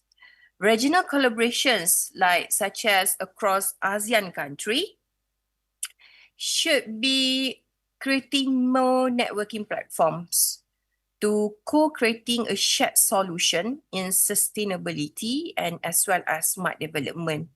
So let me give some ideas, some examples that I come across throughout my experience that I just experienced it last year. All right, I just celebrating my first year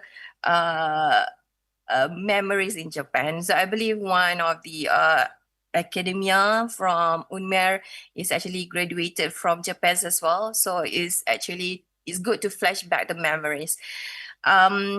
I've been selected to represent Malaysia to attend the leadership program in Japan in year 2024.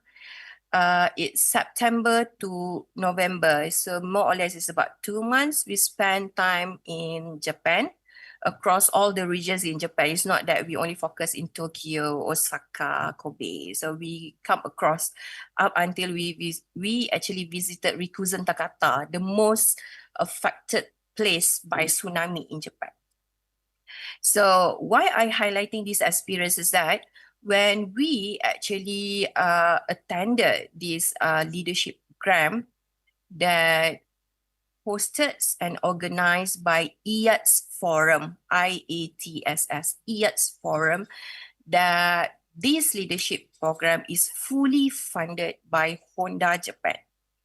So each ASEAN country, they send 2 representatives, and of course at our internal regions, we do have assessments that we have to undergo before we've been selected.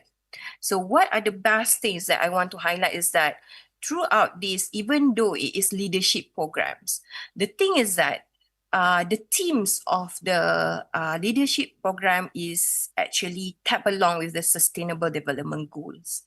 And it's actually co-creating the shared solutions across all the ASEAN country. So it's a very good experience, and maybe all the undergraduate students or postgraduate students from Indonesia, you can start to explore on this program, because like last year I met 2 Indonesian representatives from Jakarta. One is the Ministry of Health officer, is a psychologist doctors, and another one is from is a private company, which he work with the I forgot the names of the brand, but it's a motorcycle producing company, right? So this is where all the co-creating shared solutions in sustainability come into a play, whereby all the representatives from different or multidisciplinary, and we sit together and we discussing what are the things that we can actually do, all right? So visions for the future. This is basically the points that, or I may say, this is my visions, right? So my vision is very simple. Come back to the cities itself, yeah? A harmonious city is not the smartest, but the wisest. And it balances technology with the humanity. Because in the end of the day, we are talking about human-centered, all right? Whatever technology coming in, yeah? Because I still remember that when we introducing technology, we introducing AI, artificial intelligence, and we are actually introducing robotic systems. Most of the humans are scared that they are going to lose or losing their jobs, especially for the countries that having high populations. But the thing is that when we bring all these balanced technologies with the humanity factors that we injected into the way we execute things, I think this is not a big deal for us to actually to face it, in future. And then it is guided by local wisdom and sustained by innovations as well as inclusions. It should be the sustainability come together with the harmonized city, with the sort of smart city implementation, which we play with the technologies. Everybody should be not left behind. We should include it in every single clusters group of people to be included into this movement. And in the future, our city should reflect who we are, our stories, of course, our values, our resilience, because we don't just build city, we basically build future that worth to be inherit.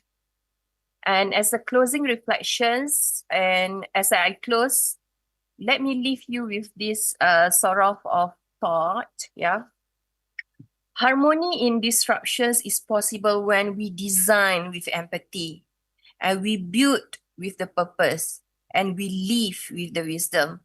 Let us not only build smart city, but cultivate the wise citizens.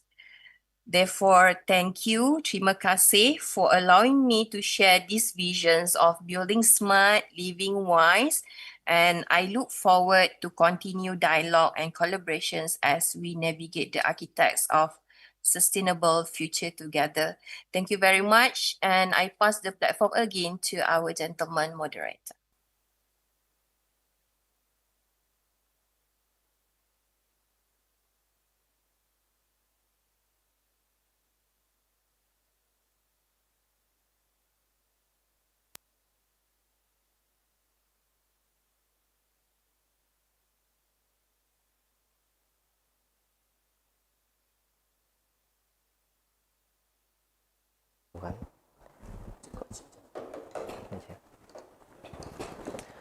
Okay, pardon me.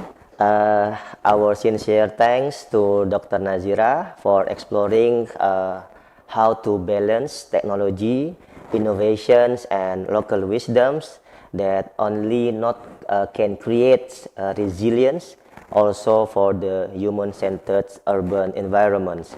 Your study also explore how we can build smart cities that not only technologically advanced but also deeply rooted in the local culture and also wisdom.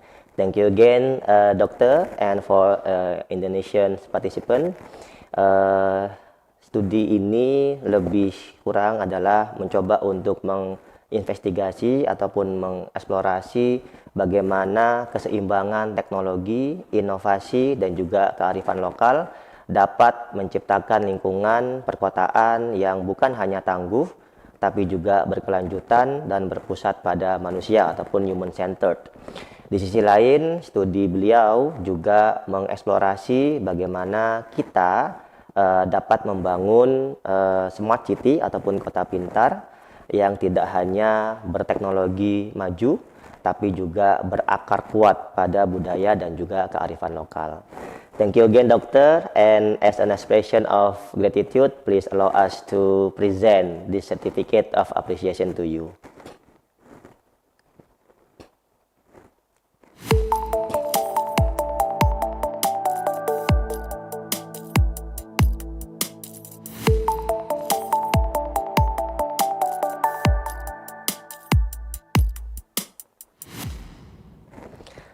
Okay, ladies and gentlemen, we now have listened to 3 excellent presentations, and it is time for our first dedicated Q&A sessions. And I would like to remind to all participants, you can use raise hand functions in Zoom, or you can just type your question in the chat box, and I will try my best to address your questions as many as time permits. And when asking your question, please introduce yourself by stating your name, where you're from, and whether you're directing the question to a specific speakers or any speakers that you like. Is there any question? Yeah, I can see from the chat box. The first questions For Dr. Eka, the question from Professor Kadek Wiwik. The question is, have you looked at the progress or portrait and the protections regarding cases of freedom of expressions in our community?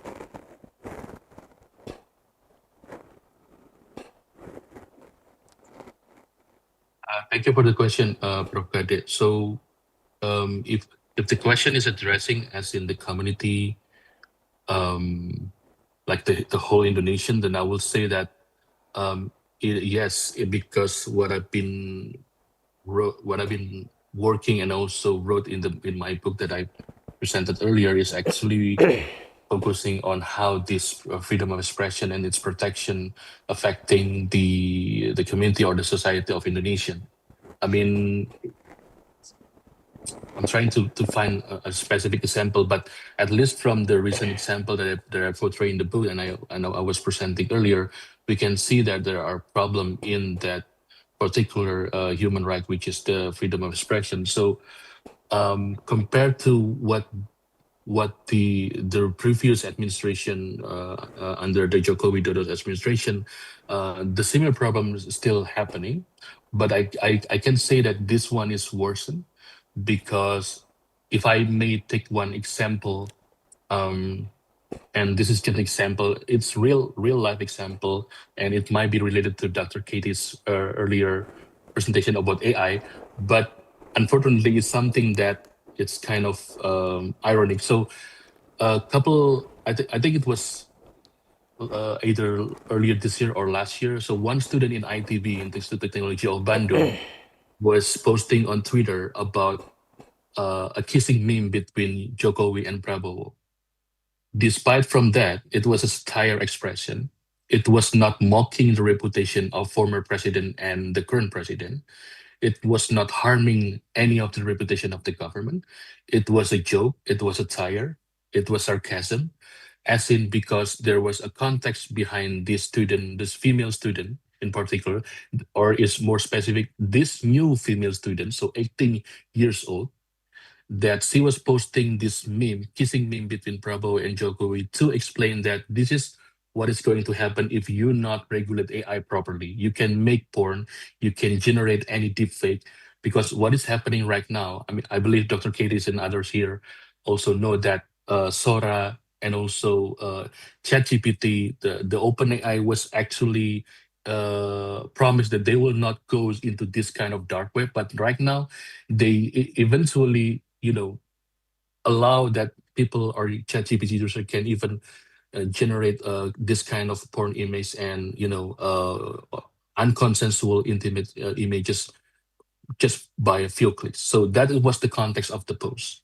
So it was sarcasm and satire. But what's happened to this female student was he was arrested for allegedly mocking or harming reputation. So to address the question from Prof. Kade, I think what we have seen right now, even though there are changes in the regulation or amendment regulation for our community, for our student, for the Indonesian itself, it's actually kind of still harming. But um, I guess the second layer of the question is as in our community, I think referring to the academic community, which is then the academic freedom. I will say so in theoretical dimension, freedom of expression and academic freedom is actually even though they goes into different direction, but it's actually is under one umbrella of free speech. But it's also the same, especially with a lot of. I would like to cite the work by Richard Hofstadter, an American historian, in his book "Anti-Intellectualism Stance" by the government, the current president, and also the former president, because they have been rejecting a lot of scientific facts by their policy. I guess the reason one was, the naming of Suharto as the national hero in 10 November, which is then something that's not supposed to be happening in a democratic country like Indonesia. So I hope I get the question right, and I'm answering the question from Prof. Kadir right. So I turn it back to Pak Rizky as the moderator. Thank you. Thank you, Dr. Eka. And we have another question for you. From Iwan Harwansyah. Which groups face the greatest risk to free speech amid rising conservatisms and political pressure? Thank you, Pak Iwan.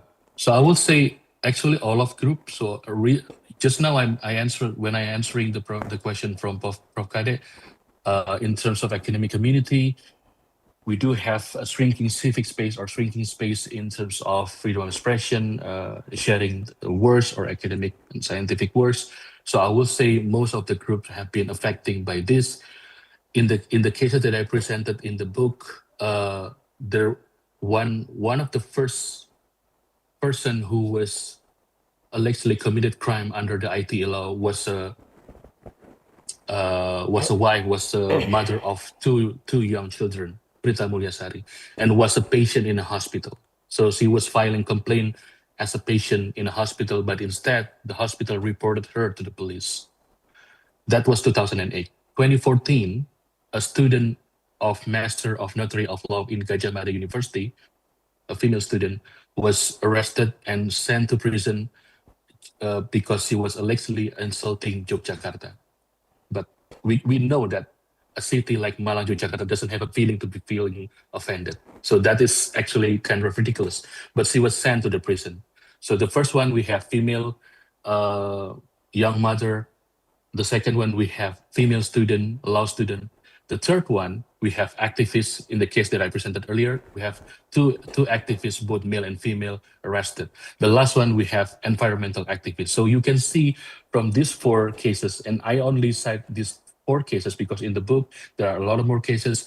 In the real life example that I did not take in my book, there are a lot more cases. Journalists, lecturer, university professor, teacher. There are a lot more example where a lot of people from various background have, could be affected by the situation of the shrinking civic space. And I'm not saying that it's because, not that I against completely with you, but there are indeed rising conservatism and also political pressure. But I guess it's actually stemming from the laws by the government itself. So I would say that the greatest risk to free speech is actually comes because of the law, but which group I would say it's actually almost everyone, unfortunately. Okay. So yeah, thank you. Yeah, thank you, Dr. Eka. And the same person also want to ask question, but this time to Dr. Katie Terpapongs. The question is, to what extent do students expect their educational institutions to prepare them for AI-driven workplace? Please. Thank you for the question. I think the students do expect quite a lot for the universities or institutional bodies to prepare them to be AI ready. Yeah, but because they are being young, they do not know well. We expect because they are young us, they expect us to maybe deliver the courses that ready them for that, but they might not know so well how the uh, how the career in the future will be, or how the companies will expect something from them, and maybe higher than what they have learned or they have known. Then it is of the universities or the institutional providers to be ready actually to provide the courses or the curriculums that to fit in and expect the future for them. Then it is the role actually from the university side to do, even though the students have maybe they have the low expectation or the high expectation, actually still be the role of the universities to provide the best solution for the students. I would say that because the universities will have the engagement with the professional bodies, with the companies, right? Then the private companies or the public companies outside, then they should know better then how to prepare the students to be ready for that. Sometimes the curriculums could adapt the knowledge, and also embed that knowledge into the courses or the curriculums. And these courses or the curriculums could be developed jointly with the private sectors, outside. Thank you. That would be my response to this question. Okay, thank you, Doctor, for your response. And we also want to read some question for Dr. Nazira. Also from the same persons, Iwan Harwansyah. What are the key architectural innovations that define sustainable cities in the current age of disruption? All right. Thank you very much for the a very, I may say, fruitful questions for me to think for sometimes. All right. Basically, sustainable city today we shape by the architecturals, right? That we blends technology, nature, as well as human needs, and we seeing that building that are energy efficient, adaptive, and connected through like smart system. When we talk about the how smart the systems, how we actually moving into the sustainable development kinds of adaptations. And I really would like to share with the person who actually asked the questions. This is parts of our research as well, all right? And it's just in time that I can share with all of the audience as well. We actually run the research and we managed to identify 7 key innovations that basically related to the key architectural innovations that we define the sustainable city. When we talk about the disruptions age, these kinds of things, So we do have 7 key that we managed to identify and we validate through the focus group as well. So the first one is the green and adaptive building design, whereby we are actually trying to defining more on the what does it mean by green and adaptive building by design. So when we talk about the modern architectural design, we are emphasizing on the energy efficient, passive designs, and the additive reuse of the structures, right? So the second key is actually smart infrastructures and digital integrations, okay?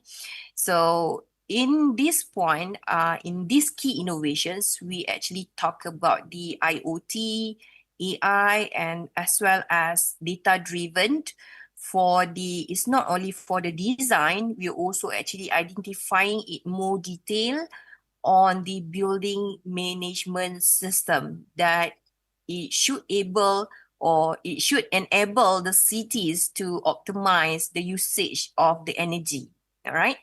And then the third one is resilient urban planning. That is a third key innovations that we managed to actually trigger from our focus group, where we talk about the climate-related disruptions such as flooding, heat wave, and then extreme weather events. Yeah. So we also talk about the modular and flexible urban layout that should be recalled as the disaster friendly management design, right? So the fourth one is sustainability or sustainable mobility and TOD, transit-oriented development, where we should consider as architectural planning integrates with the pedestrians friendly streets, cycling networks, and also EV ready infrastructures. Because all in all, basically architects and planners, we should actually involve and play the roles to actually to design on these kinds of things, these kinds of spatial arrangements. Yeah. And the fifth one is also we talk about the circular and resource efficient system, whereby the selections of the materials over the designs and as well as construction process should focus on the recyclability, low carbons, and circular economy materials. So we follow the circular economy principle. So all in all, we actually already triggered the third pillars of sustainable development goal, which are economics. Not only we talk about the environments and social factors, okay? And number 6, the key innovations that we identifying from our research is human-centric and inclusive design.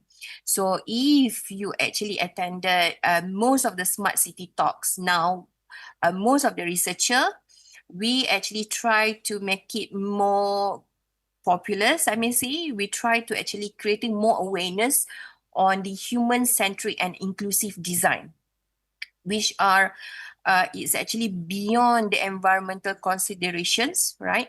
So sustainable city should emphasize more on social sustainability, where how actually human can connect with this smart city. Because when we talk about smart city, we talk about technology and we start to talk about disruptions, you know.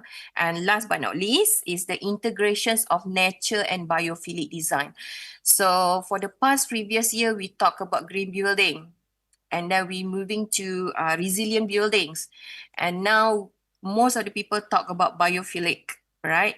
Before we start to talk about the smart city. So all these package is actually combo under the sustainable development goals number 11. So if we aware, right? So the integrations of nature and biophilic design here is we talk about the where how urban landscape can increasingly the incorporations between natural elements, right, with the design, such as like, you know, like vertical gardens. That is the terms that we play with. Vertical gardens, urban forests, and also water sensitive urban design. So these are the elements that to enhance on the innovations way how we can actually, as the architectures and also built environment players, to tap along with the smart city movement. So I hope that this sharing can benefits you. Yeah, thank you. Thank you, Dr. Nazira. Actually, we still have a question for you, Doctor, from Ardianto, ITN Malang. Thank you for the excellent presentations. In your talk, you highlighted the importance of aligning smart city strategies with contextual wisdom and adaptive design. Considering Indonesia's digital divide and strong local traditions, how can local wisdom, including vernacular knowledge, traditional spatial practices, and materials like bamboo and timber, be effectively embedded into smart city design in a way that reflects this living wise approach without limiting innovation, but instead enabling it? It's quite long. I hope you get the question, Doctor, please. Okay, thank you very much for the questions. Let me see the chat box. Okay, so if I can highlight some keywords here, before that, thank you, Adianto, for that insightful questions. So we actually try to actually talk about how we align smart city strategies with the contextual wisdoms and adaptive design, because as a architects and built environment players, we always talk about how we can actually design something which can be benefits not only to the human. We also wanted to have like design to be benefits to our economic sectors as well. Right. So once again, thank you, Adianto, for that insightful question. So basically, how we can actually embedding local wisdom into a smart city design by seeing the tradition as an enabler, not as a constraint. So when we do design, we wanted to adopt or embedded something new concepts. We are not actually putting it as a constraint, but we try to take it as an enabler by maintaining whatever we have. that is that when we seeing the tradition as our enabler. So in Indonesia, as architects, for example, you have your own by traditions how you design. And Malaysia also, we do have our traditions how we design, right? And like vernacular knowledge, such as community courtyards and the use of materials like bamboo, timber, it offers time-tested climate responsiveness and social cohesion, how we can blend with the nature when we do design. But there are something that we can argue whereby where we use natural products, how we can actually replant again. So that is another thing that we should have in mind, So in practice, this means that when we combining the digital tools together with the traditional principles, like for example, we use artificial intelligence AI to optimize the design. It's not only for the building envelope as well as for the internal parts of the building. Like how can we use AI to optimize the natural ventilations pattern, which can inspired by vernacular layout, for examples, or how we can employ modular bamboo structures in adaptable low carbon buildings by we try to integrating all these things into our designs, which are we integrating these elements as well into a smart city delivery, which without compromising to honor the local identity, sustainability, and we still leverage the cutting edge technologies. So technologies is there, but how we actually blend all together. So the Living Wise approach is about innovation rooted in the context where technology basically amplifies rather than replaces the traditional wisdom. So I hope I answer your questions. Thank you. Hi, thank you, Doctor. We have another questions for you again, Dr. Nazira, from Dimas Bagus Tri Sutrisno. We have seen AI develop rapidly in this disruption era, and now it can generate architectural design with just texting prompt. What do you think about AI-generated architectural designs? Can it produce sustainable designs, or will it actually move away from those values? Because with this technology, not only architect, but anyone can produce architectural work. Thank you. Okay, thank you for the questions. Okay, that's why I'm saying that when we talk about technologies for the past 10, 15 years beforehand, most of the people actually they scared on how can technology can replace those things. And when we talk about AI to design the things, I actually experienced it with my student whereby when they designed, right? So they use AI prompt as how we actually use ChatGPT to prompt our report writing. Yeah. But the thing is that when it comes to architecturals or when it comes to the design, whatever AI prompt coming in, the thing is that in the end of the day, when we talk about architecturals and design, the design should bring values. So how they can bring values is actually by the human touch, because we want to cater on the human centered, So whatever prompt that they have, it doesn't really bothering those who have a real blood as an architecture, because the prompt is only for you to spark the ideas. But in the end of the day, the one who actually finish out the entire design is the human itself. So we do have some arguments, and in fact, I have one of my postgraduate student. He now in the second year. He doing AI for educations, architectural educations as a scope. The thing is that we can have an advanced technology, but how we can actually monitor the things from the institutions, the academic institutions, and how you as architects to bring more values into your design, because the prompt from AI, that's only to spark the ideas based on the data chains, data blockchains that they gated all over the world. In the end of the day, what makes your design different? So all in all, I think AI is not a big issue when we do designing, because we need human values into the design. So I hope I answer your questions. Thank you. Okay, thank you. This time a question for Dr. Katie from Galuh Budi Astuti. The question is, given the studies finding that students' perception of AI mediated by attitude and family influence significantly shape their career intentions, how can universities strategically redesign accounting curricula to cultivate a generations of graduates who not only accept AI, but are capable of governing, interpreting, and ethically leveraging AI-driven system? Okay. Thank you for the question. Well, this is the big thing for the uh, professional bodies and also universities to do so. Actually, there are many ways uh, to do this.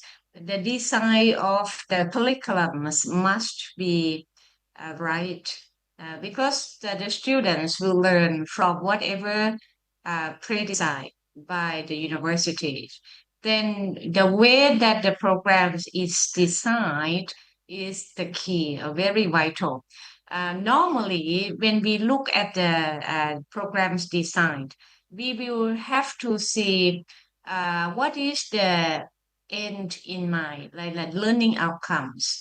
What the qualities or qualifications, the skills, the learning knowledge that the students need to know or need to acquire. This one has to incorporate with professional bodies and industries, like the companies. Yeah? Usually, when we design the program, we need to incorporate their needs or their requirements, because they are the users of the graduates. Because when the students complete the programs and enter into the career, then we have to build, we have to develop the students to acquire the knowledge, the skills, the cognitive things, the domains that the student need to fit to serve the industry. Okay. Therefore, when we design, we have to incorporate their needs. Once we know, then we can design programs accordingly. And once the program's designed according to the needs of the industry, then the universities have to develop the faculty members as well.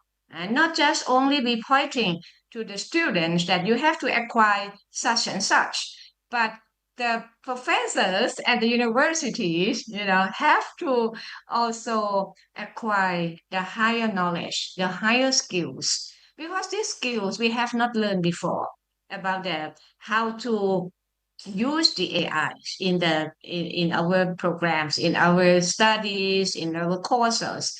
When we were the students, we have not learned, because it's just created, right? It's just innovated. Therefore, the professors at universities also have to learn.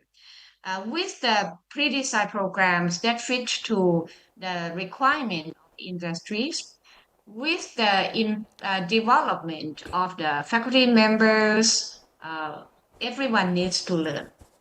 Not just only the students, the professors also have to learn. And also the mechanism, the third one, the mechanism for the education has to be holistic approach. It's not just like one direction, right? But holistically together developed it. The staff at the programs at the college also has to be developed. The professors have to be developed, and also the programs, the way that we design.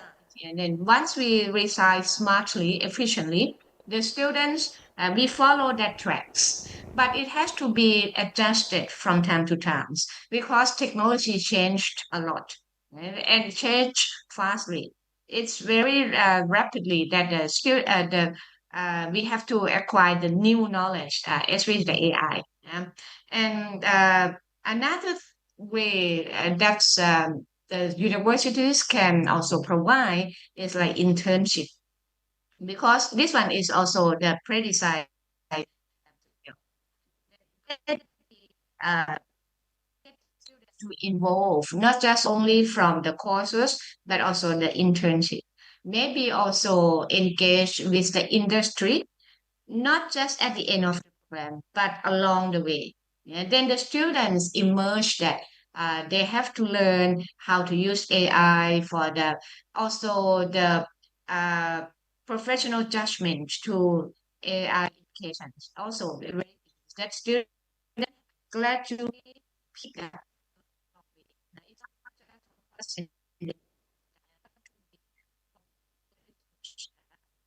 uh, and skill people engage. And we also encourage about the only for students, everyone. No one should be basically as I has been uh, and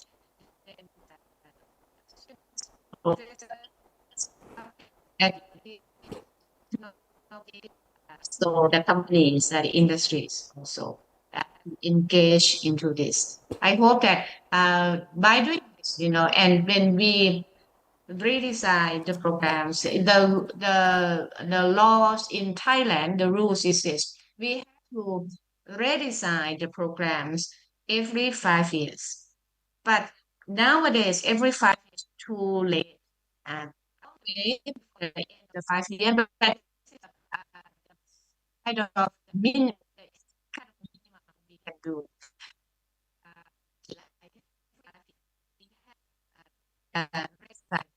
Maybe not completely, it must be yeah. But before that, we could minor changes.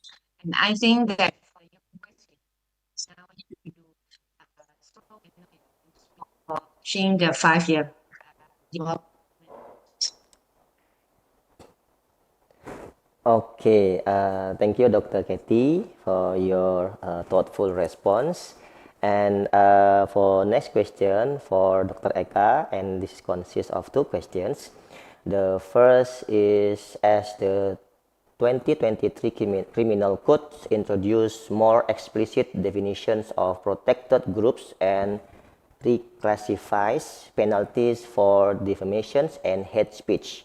How might this legal shift reshape the practical balance between state authority and citizens' freedom of expression, particularly in politically sensitive or marginalized communities? You want to answer the first, or I just state both questions? I'll just answer it. I mean, Okay. I can read the question, but thank you, though, Okay. Pak Rizky. So I will answer the question from Uberta. Thank you very much for the question. So it is indeed that, as I also explained, that citing the new amendment, the 2023 Criminal Code that will be implemented in January 2026, it has both, as you write over here in the question, is more explicit definition, and also reclassify or amending the penalties. But it's still problematic provision, even though the penalties for defamation is reduced from 6, 4, and 2, that for defamation, and then more explicit definition for the hate speech, as in the identity factor for the group that could be harming by the hate speech expression or the online hate speech expression. The problem is that those two, especially for those two, hate speech and defamation, are not aligned with the ICCPR standard. It's not, for example, I'll take for the defamation itself. the civil society have been voicing their concern that it should be revoked completely from the criminal legal system. So whenever someone is accused or allegedly defaming other people's reputation, and it should be individual. When I say other people or other person, it could not be a legal entity as in hospital, in the case of Prita Mulisari. It could not be a city like Yogyakarta in the case of 2014's Florence Sihombing, because legal entity could not be offended by the harm of defamation. So defamation should only be happen as a criminal situation, or as if it's a criminal situation, as in offense from one person individual to another person of individual. But the situation over here is that it's considered as a criminal law, and also taking consideration for legal entity that has a reputation or feeling to be offended. So that is the problem. So if the question is about how this legal shift reshape the practical balance, I'm not sure that it's going to be balanced. I'm not sure if there are any balance at all, because what we have seen, and as also you mentioned here, the political sensitive or even particular to marginalized communities, then we might still having seen the problem over here. So that's why, and I guess this also could be connected to your second question, as I also mentioned in my presentation earlier, is that what I propose is that the most important one is to redefine the public interest litigation or the public interest defense in Indonesian legal system that should be aligned with what the ICCPR or International Human Rights Law standard have been implemented or have been regulated, and Indonesia also already ratified those ICCPR. What is the meaning of comply or ratify ICCPR as the human rights standard if not implementing it? Because then when the government ratified this 20 years ago, it means that they would like to being part of the international community. So if not taking those as the consideration into drafting the law, or let's say amending the law, then we will see that this is a human rights problem, or even could be seen as one member of the international community is not, as in Indonesia, is not complying of this. So that is the normative ones. But for the structural one and institutional reform, as you mentioned, I also said in my presentation that redefining those could be leading to the capacity building for the legal enforcer. When the demonstration or the public protest in August 2025, there are a lot of cases. One of them was just recently in trial for this lady named Laras Faizati. So she was posting on her Instagram story, and her office is ASEAN Secretariat in Jakarta, and just next to the Mabes Polda Metro Jaya, the regional police office of the Jakarta city. But then, even those posts kind of sarcasm, or even let's say using a particular words or sentences that might be sound too strong or strict or hurtful, but it does, when I read the sentences or the post, it doesn't consider or fall into the category of treason or even inciting violence, because she's just one person, and people were upset at the time during the demonstration or the public protest in August 2025. So that was the stem of it. That was the cause of it. So when Laras Faizati was accused or allegedly inciting violence just because she was voicing the concern, that is not the balance then, as you mentioned in your question. That is not the balance. That is actually how the government taking the side of the interest of the elite and maybe also the government themselves instead of the public interest, not seeing what is the root cause of the problem, which is the human rights, which is the policy, which is the death of the Afan Kurniawan, the ojol driver that was hit by the car of the police. That is the source of the problem. The source of the problem is not the post by this activist, but the source of the problem is how this government, our government, unfortunately, Indonesian government, is running the country not by using the balance of human right itself and not hearing the voice of civil society. So yeah, that will be the answer to the two questions from Bu Berta. Thank you. I'm turning back to Pak Rizky. Oke, thank you Dr. Eka. Next question from Isaya. I'm not sure to whom for this question, but I assume this is for Mr. Katie. How to implement school quality improvement through AI? Please, doctor. It's quite short. Come Yeah. again, how to How to improve the implement school quality? Yeah. the quality. Oh, that's what we thank you for the questions, first of all. That is what we try to do. All the ways. Treat, we can develop, we can improve the qualities of the by the yes, in terms of the AI the application. There's a lot to, as I mentioned earlier, that how we design the programs to incorporate the AI and also to incorporate the needs of the end users. If the end users need this skill for AI, our courses must be AI driven. Like we could design the courses to incorporate data science or the information technology that have the AI, you know. And another thing that I think something that we have to teach the students and also every single one, including myself, because we use AI a lot nowadays, even with a simple task, how to develop or how to improve AI, how to improve us, not improve AI, by using AI. It's very challenging currently because most people, especially students, will use AI passively. Using AI passively means that we just post the questions. The students may post the questions or assignments to AI and get AI to answer such questions for us. You know, this one, I consider it we use AI passively. It's just our behavior that how we interact with AI. If we do such a thing, it will decline or weaken our skills. But if we take AI as the active collaborator, we have AI as an assistant, then we use AI actively in any dimensions. I think this one will develop us in in any ways that we use AI. Not just like posing the questions, but we have to be very picky.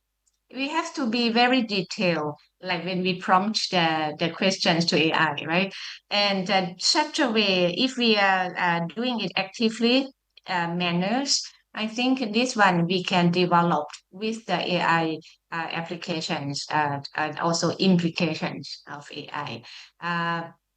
This one is still challenging, as I said, because it's sometimes easy way and short way, very shortcut is always nice. It's also tempting us to do so. Yeah, I think I wish that I respond to this question. Okay, thank you, doctor. And for next question from Alfido Fikri, this question for Dr. Eka. The new criminal code also states about the prohibitions of defamations against presidents and vice presidents, specifically in Article 218. Do you think that this article can become a threat to Indonesia's democracy? And is it wiser for governments to revoke this article instead? Thank you. Thank you, Pak Rizky. Thank you also, Pak Alfido Pikrit, for the question. So the short answer is yes, that will be a threat to Indonesia's democracy. A longer one with more reasoning and explanation is that the Article 218 or the provision of defamation toward president and vice president was actually already revoked by the Indonesian Constitutional Court or MK back in 2006. So in our current KUHP, our current criminal code, it's actually already revoked and no longer a valid law for those defamation. But then whenever the new criminal code, as you mentioned over here, reinstating in Article 218, then this is also a problem. And try to connecting back to the previous question by Buberta, this is the imbalance situation. How come some a provision that already revoked by the constitutional law reinstating back again into the new law? That is actually against a lot of criminal and also constitutional law theory. But then this is what we have.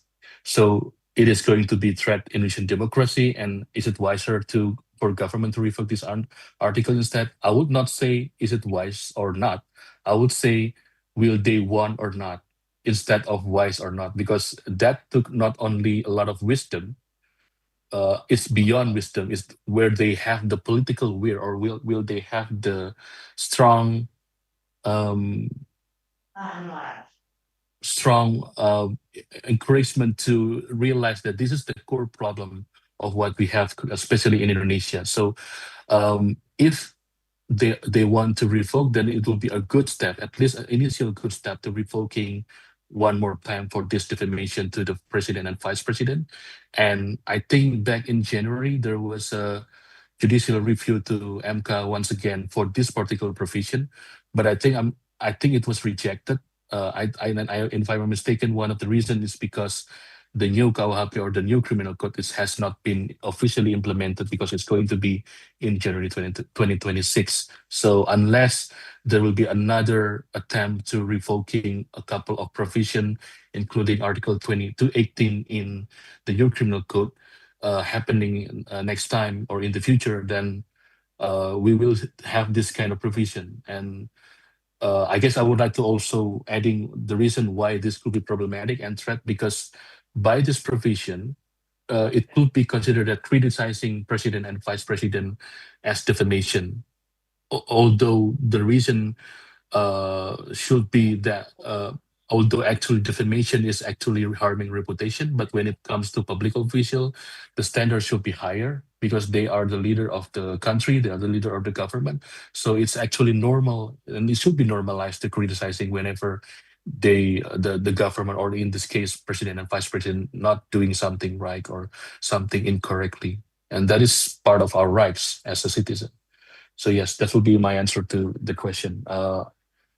Coming back to Pak Rizky, thank you. Okay, thank you, Dr. Eka, for a very insightful and thoughtful response. Ladies and gentlemen, actually we still have 1, 2, 3, 4, 5, 6 questions from the participants, but due to our time limits, so we are deeply apologize for those questions that we couldn't address yet. But we try to collect all the questions and send to our speakers, and hopefully our speakers can answer the question from our participants as soon as they could. Okay, ladies and gentlemen, now we will take a 1 hour break, and please return at 12 p.m. to continue with our second sessions of keynote speakers. Thank you.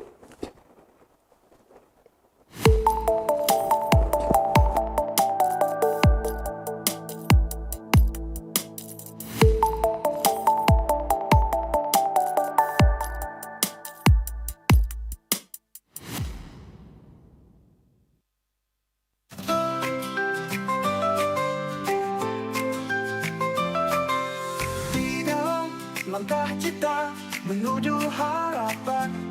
Di sini akan ku dapatkan kesempatan untuk raih masa depan, untuk menggapai harapan. Harapan hari ini, esok lusa, semua akan tercipta, menjadikan tunas bangsa. Oh, oh, oh, oh. Harapan negara, jujur dan bijaksana, pada negara merdeka. Universitasku, merdeka harapanku, junjung tinggi, junjung selalu alma mater tercinta. Oh Tuhan, tolonglah hamba-Mu agar selalu tetap setia. Oh Engkaulah tumpuan harapanku merdeka.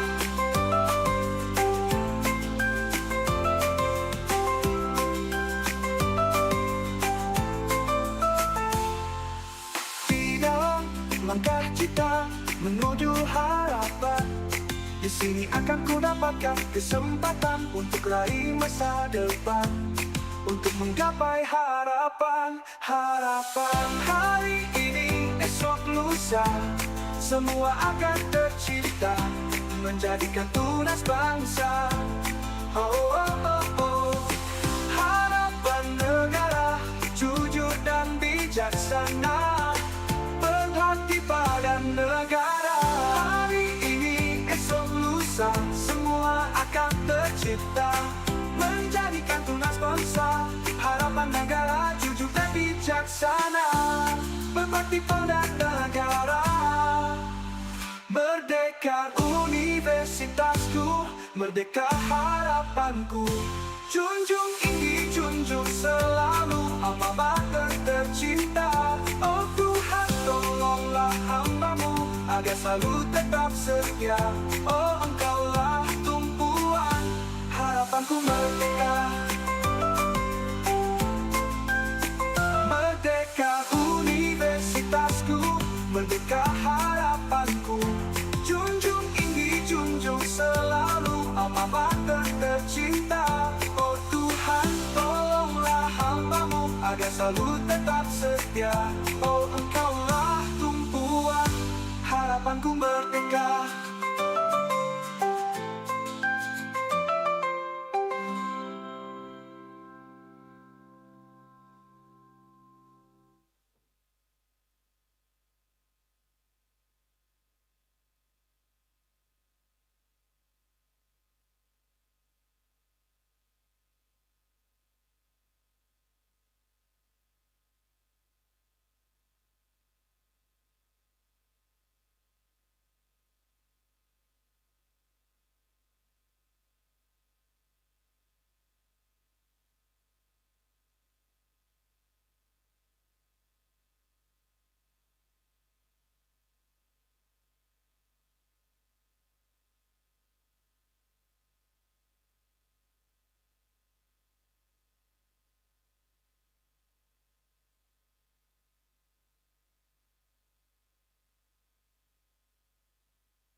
Pirawa kekuatan yang dahsyat, Anoraga hati yang rendah. Empat pilar jadi pedoman, Prakoso Anoraga wicaksana parimarma. Universitas Merdeka Jaya menuntun langkah putra bangsa dengan ilmu, iman, dan karya untuk Indonesia tercinta. Birawa Anoraga jiwa perkasa, Unmer Malang tegak berjaya, Tridharma kami satukan cita. Pendidikan, penelitian, pengabdian bangsa, Birawa Anoraga selamanya.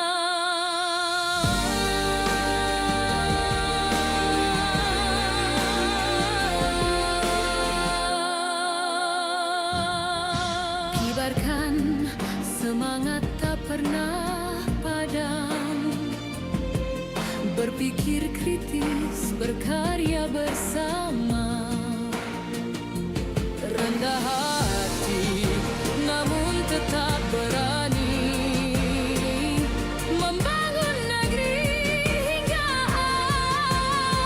abadi. Dirawat anoraga jiwa perkasa, Unmer Malang tegak berjaya, Tridharma kami satukan cita. Pendidikan, penelitian, pengabdian bangsa,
menuju harapan. Di sini akan ku dapatkan kesempatan untuk raih masa depan, untuk menggapai harapan. Harapan hari ini, esok lusa, semua akan tercipta, menjadikan tunas bangsa. Oh, oh, oh, oh. Harapan negara, jujur dan bijaksana, berbakti pada negara. Merdeka universitasku, merdeka harapanku, junjung tinggi, junjung selalu alma mater tercinta. Oh Tuhan, tolonglah hamba-Mu agar selalu tetap setia. Oh Engkaulah tumpuan harapanku merdeka.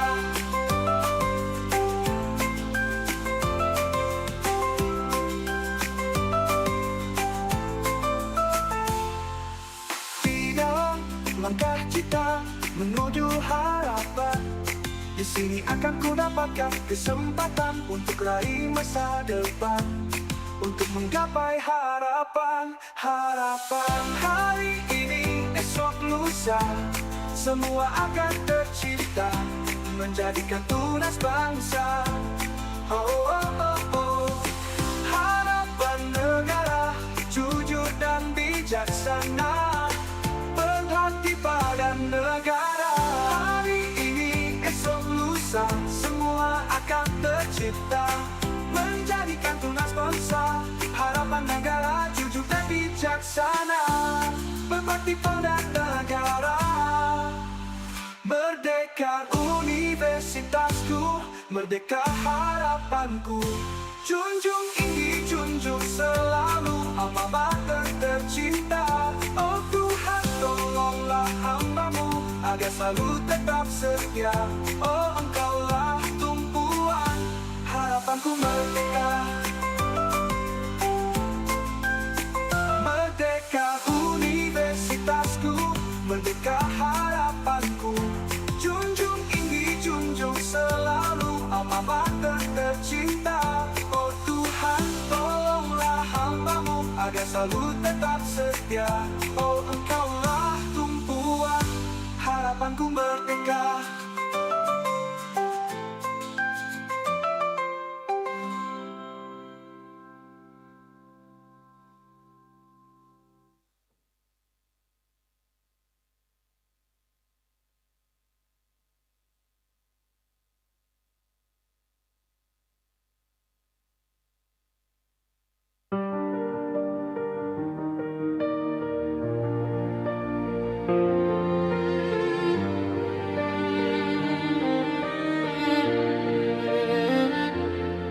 Pirawa kekuatan yang dahsyat, anuraga hati yang rendah, empat pilar jadi pedoman, prakoso anuraga wicaksana parimarma. Universitas Merdeka Jaya menuntun langkah putra bangsa dengan ilmu, iman dan karya untuk Indonesia tercinta. Birawa anuraga jiwa perkasa, Unmer Malang tegak berjaya, Tridharma kami satukan cita. Pendidikan, penelitian, pengabdian bangsa, Birawa anuraga selamanya.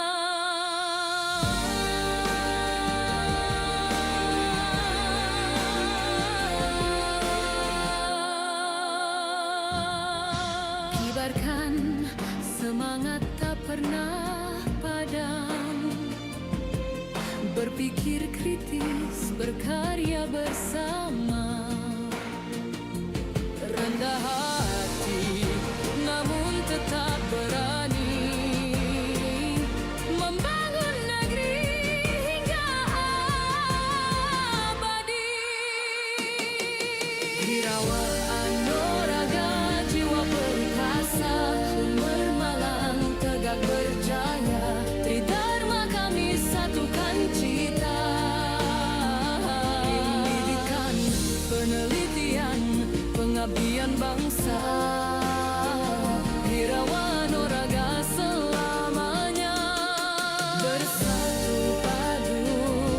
bersama Hirawaan Noraga selamanya.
Ladies and gentlemen, I hope you had a refreshing break, and now we are ready to continue our second and last keynote sessions of the 10th International Conference on Sustainability, ICoS 2025. Moving forward to our next speaker, I am delighted to welcoming Associate Professor Kazi Sohak, PhD, from the Graduate School of Management at St. Petersburg University, Russia. Professor Sohak, are you with me? Yes. Oh yeah, okay. Whenever you're ready, the platform is now yours. Oh, I'm ready. I can start, right? Yes, you can, Professor. Okay. Good morning from St. Petersburg, Russia. It's early morning here, and it's really my pleasure to be with you today. I think I joined this conference many times, and this is for how many times I do not know. Today I will talk about more about a global economics, political economy, what is happening. Let me share my screen. You can see the screen, right? Yeah, we can see your slide, Professor. Yeah, so my topic is the rise of multipolarity, assessing its socioeconomic and geopolitical consequences. So probably you understand it's going to be too much political stuff. So during my presentation, I'll try to cover these are the aspects. First is global power at crossroad. Probably it's a dangerous crossroad, and it's a convergence or divergence, and in which direction we are heading towards. Then second aspect will be geoeconomic fragmentation and shifting trade alliance. Then monetary integration or disintegration. So what is the financial landscape is changing. Then I will focus the regionalization, basically in different blocks like BRICS, ASEAN, MENA, G7, probably Indonesia also the new member in BRICS, right? And then if I have time, I'll try to focus a little bit how Russian financial market or macroeconomy is performing after numerous economic sanctions. Probably there can be good lesson learning that how economy can manage when there are so many sanctions. I will be given how many minutes? We assigned you 20 minutes for presentation. 20 minutes. Okay. Probably I cannot cover all of them. Maybe I will cover slightly or in a very shallow way. So let me start with whether we are heading towards multipolarity or not. So there is a lot of talk about it. So what is unipolarity? Let me define unipolarity. So unipolarity is something that when a state or country hold enormous power, political power, cultural power, or military power, that there is no close rival that can challenge this power. Understand? No. Now, the question is that is it sustainable or it is how long it can stay as a unipolarity? I mean, like a Pax Americana after the Cold War, after collapse of Soviet Union, so USA is holding too much power. That's a kind of a unipolarity, right? So no close rival can raise any questions or can be a close rival to their power, no match militarily or economically or culturally. So there are different theories. It's from the political science theory, though I'm not a political scientist, but different theory has a different propositions. They have a different idea that what is stable, what is the natural tendency, meaning in which direction we should heading towards. From unipolarity to bipolarity, so there will be two superpower, or there will be many superpower, like a multipolarity. So there are different school of thought. So most of the school of thought that some of them think that's unipolar, some of the bipolar, something multipolar. But what is my proposition? As a thinker, political economics, I believe that unipolarity has some cost. Every superpower has a cost, enormous cost. And when the cost is very high for holding unipolarity or superpower, then the benefit of holding superpower, then that's a problem. That model is not going to sustain when the cost of holding power is so high. So what are the costs? So one of the cost is that fiscal cost, meaning you need to spend too much money on military for that. There will be budget deficit. There will be trade deficit. You have to rely on your currency, and this currency has to be used for sometimes political purpose. Then you need a institutional infrastructure globally, meaning you need to finance for institutions. Then your innovation will be very much a strategic sector, not all the sectors there will be innovations. Then rising political domestic inequality. So when a country will focus on some sector, not the overall sectors, then there will be inequality, not because all sectors cannot flourish. And lastly, the cost of sustaining dominance grows faster than its benefit over time. So now, these are my propositions. So what is the anecdotal evidence? Whether it can be supported by the evidence? So this is the first evidence. You can see that it's a real data. It's the debt of US government share of GDP. So the vertical line, you can see the debt of percentage of GDP. So the government loan or debt, you can say. So you can see it's a sharply increasing from particularly 2000, the debt of US government right now it's become 120%. So if their GDP is 30 trillion, their public debt is around $36 trillion. So how economy can afford such enormous debt? So that's one of the cost of unipolarity. Then second, they need to invest a lot of money globally for their brand of institutions. So you can see in the name of US aid, foreign aid, they are investing a lot of money in many countries. I just particularly mention this spending for conflict, peace, security, or the military aid in other country. So this expenditure often used as a regime change in many countries, and those problems in other country could be solved through the diplomatic means, but somehow it happened with the military. So this is one of the cost of holding unipolarity. Then trade deficit. This is U.S. trade deficit.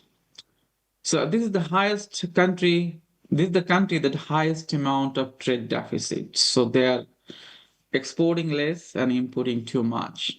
So how they can afford it? Let's say Japan is exporting a lot of technological item or manufacturing item to US, and the US, they cannot buy this amount of goods from US. So what they're doing with this enormous amount of dollar? So Japan government is purchasing the treasury bill of United States. So meaning the Federal Reserve System is printing dollar, and gradually other countries holding this treasury bill. So that's why the government public debt is increasing. So if you see the currency circulation, we also see a very exponential growth of dollar circulation over time. Then I try to draw this picture that how US monetary system works. It's like an atmospheric ecosystem. So Federal Reserve System is like ocean, meaning when the government needs to have deficit finance, so from where they can borrow money. The primary source is Federal Reserve System. The Federal Reserve System will print money. That is the one of the portion, maybe 50%. Then the foreign government, many governments will buy treasury bill. So this is another, all the many financial institutions like Vanguard, BlackRock, they can buy it, or many individuals. So the amount of dollar is coming the global market.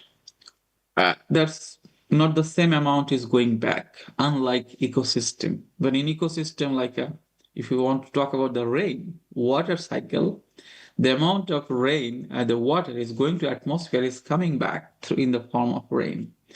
But in dollar, it's not really like a water cycle, but I just try to portray it. Then strategic sectors, you can see there the market capitalization of their military industry is exponential growth, especially during the time of war. And now it comes to the semiconductor or the NVIDIA, these microchips, you can see how it is rising. Then it is the growth of the Silicon Valley. So now, since they are focusing on the strategic sector, obviously it will have a lot of problem of the economy. on social cost. So one of the social cost is inequality. So this diagram, it shows that top 0.001% share of total GDP in United States. So you can see that 2 to 3% of GDP is held by 0.001% people. 0.1% they have a 5%. And top 1%, their share of GDP is more than 20%. What about the bottom class, like the bottom 50%? Bottom 50% is their share of GDP is less than 15%. And middle 40% also you see is a declining. So that's not very good picture about when it comes to the social justice or inequality. Now, what is the confidence level of dollar? They simply cannot just print the dollar. So there are some indicator to understand the confidence level of dollar. One of is the gold. You see there recently gold price is rising. Also Bitcoin price is rising. So meaning in general, people have less confidence in dollar or fiat currency in general. So that's why the demand for gold investment is rising. It's not necessarily by the individual. Even many central banks are buying gold. For example, Chinese central bank or Poland central bank. Many central banks are buying gold. Maybe Chinese central bank increased buying 3-4 times than other time. And another group of people, maybe young generation, they do not trust on this fiat currency much, so they are investing in Bitcoin. So I see the two generational gap. One generation, those who believe in the precious currency, so they are investing in gold, and another, those who believe, okay, money should be redistributed, not be controlled by the central bank, they are investing in Bitcoin. Understand? So what I see that yes, US marginal benefit of holding dominance is higher than marginal cost. So I think this is the natural tendency that we are heading towards multipolarity. I also can conclude that Washington-led global governance is over. We enter into the new phase. This phase is very uncertain and turbulent. Why? Because we see that a lot of geoeconomic fragmentation. Geoeconomic fragmentation meaning trade protectionism, like anti-liberal democracy, or restriction on people mobility from one country to another country, no political ties, trade fragmentation, financial fragmentation. So you can see this is the index of geoeconomic fragmentation. So many economic fragmentation that is induced by the geopolitics. So you see from this diagram that the political fragmentation is rising. It's very high than any other fragmentation. And it started from probably after 9/11, when Afghanistan war started. So then we are experiencing war after war. So now it come into a new height, these geoeconomic fragmentations.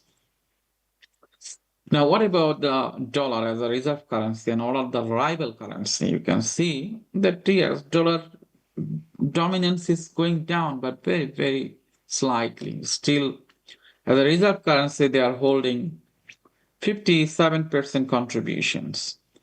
And second is 20% around euro. Though you can see this bar diagrams, which is yuan, Chinese currency.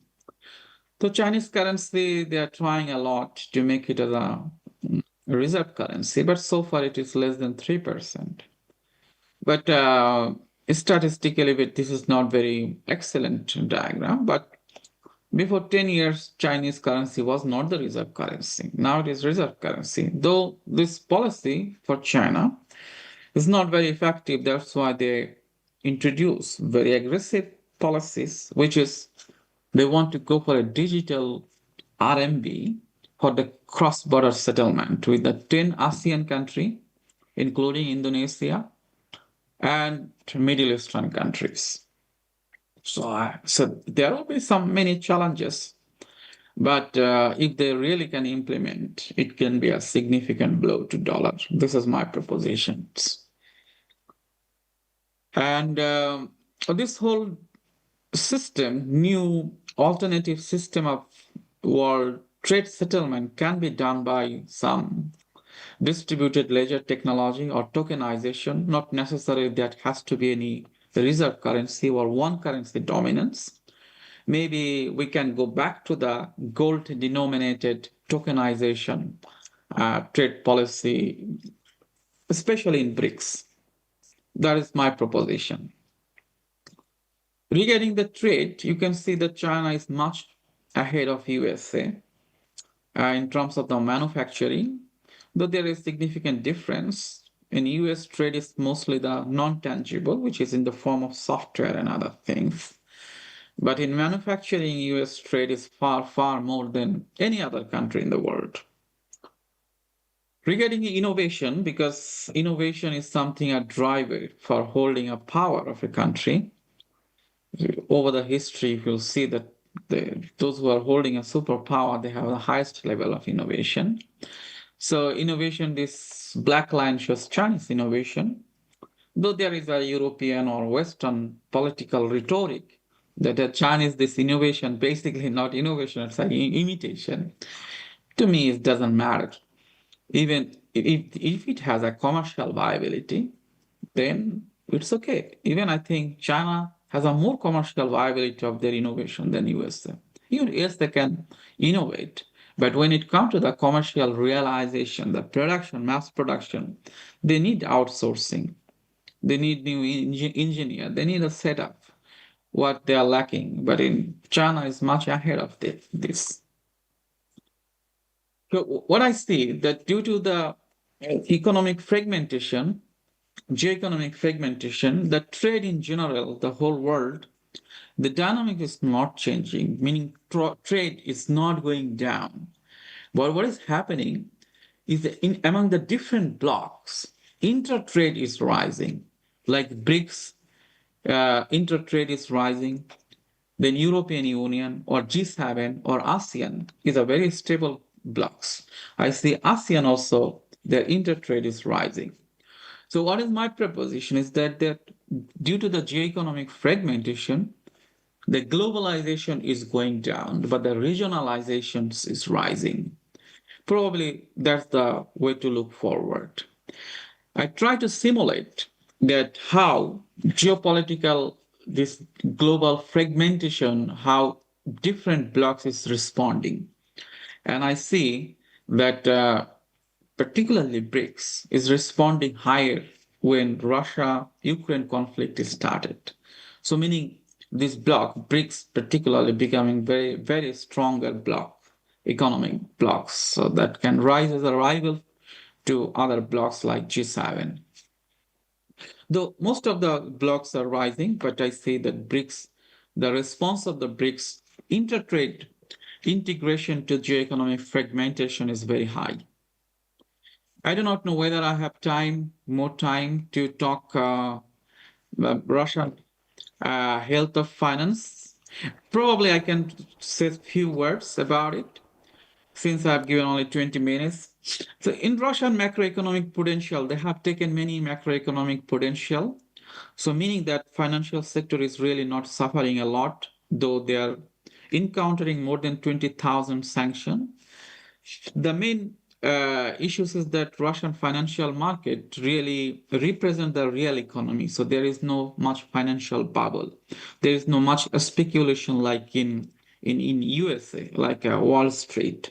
So this is the main reason, or of course, the Russian central bank or Ministry of Finance are very smart to take many macroprudential policy to overcome any kind of a negative impact of sanctions. So this is how they could,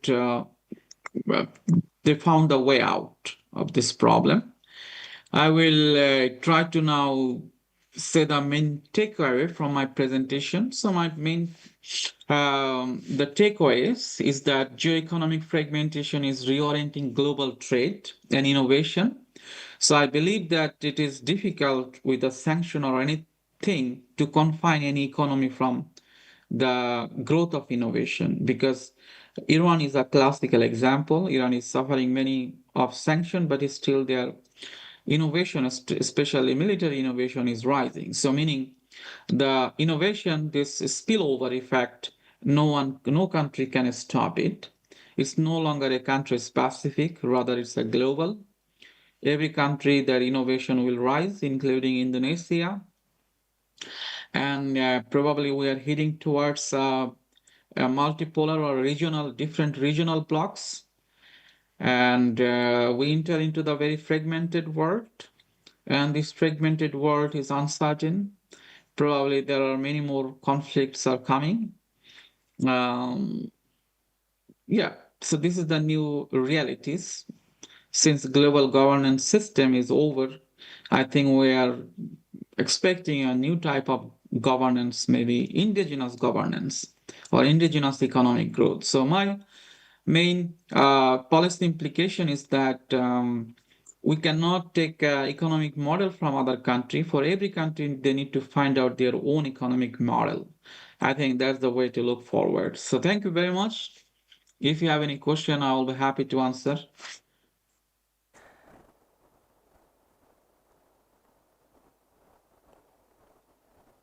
Okay, thank you so much, Professor, for that insightful presentations. And I would like to highlight some key important points from your slides. Professor Sohak has highlighted some and analyzed some powerful analysis of the economic and geopolitical forces that reshaping the world.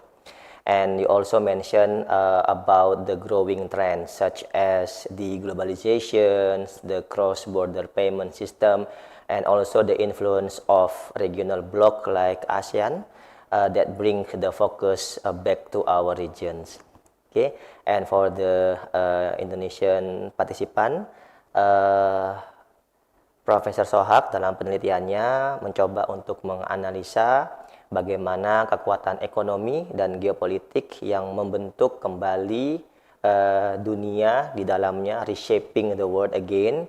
Dan kemudian di dalam penelitian beliau ada beberapa tren-tren yang mungkin bisa kita temukan, ya, di antaranya di globalisasi yang sedang dihadapi banyak negara, dan di sisi lain juga hasil penelitian dari Profesor Sohak juga menunjukkan semakin besarnya pengaruh blok regional seperti ASEAN yang membawa fokus kembali ke kawasan regional kita, terutama di Asia Tenggara ataupun di ASEAN.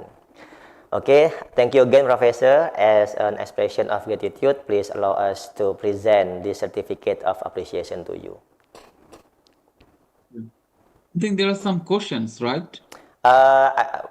We will continue to our fifth and sixth speaker first, then only we can go to the last Q&A session. Okay, perfect.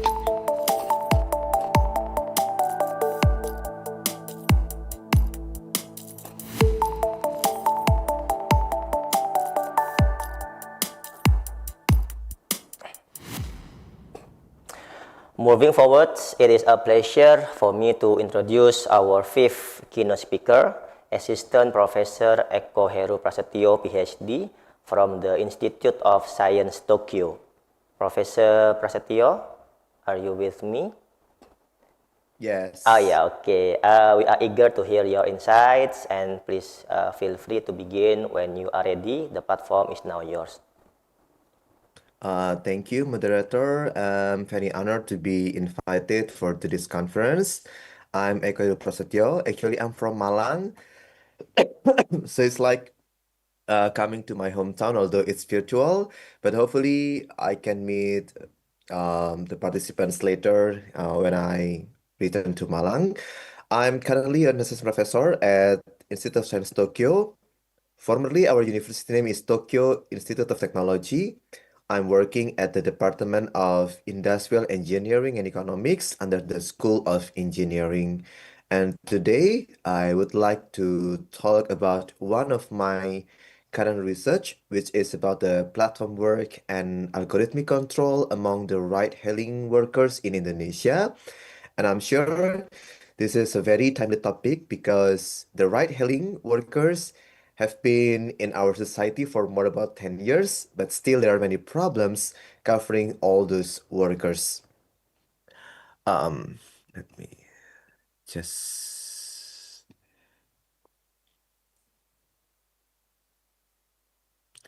I will put it there. Yes, can you see the full screen of my presentation? Yes, doctor, you can carry on. Yep. So this is the title of my research.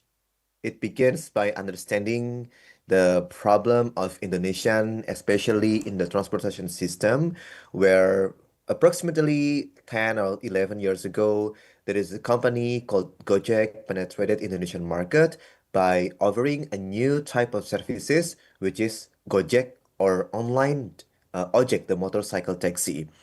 So as we know, there are digital platforms such as Gojek and then Grab, or maybe Shopee and TikTok. Every day we see that our life are reshaped by these platforms, and it also reshaping the labor structures globally, not only Indonesia. Maybe we heard about the gig work terms that offer flexibility, but sometimes most of the work arrangement are lacking of labor protection, especially the ride-hailing workers. In Indonesia itself, digital labor is growing faster than the regulation, which means that these workers are not in a good protection, especially under the law. They are not covered by adequate measure if something happens on the road. So that's why we need to understand more informations and like practical issues, how to balance between the innovations and the fair work system.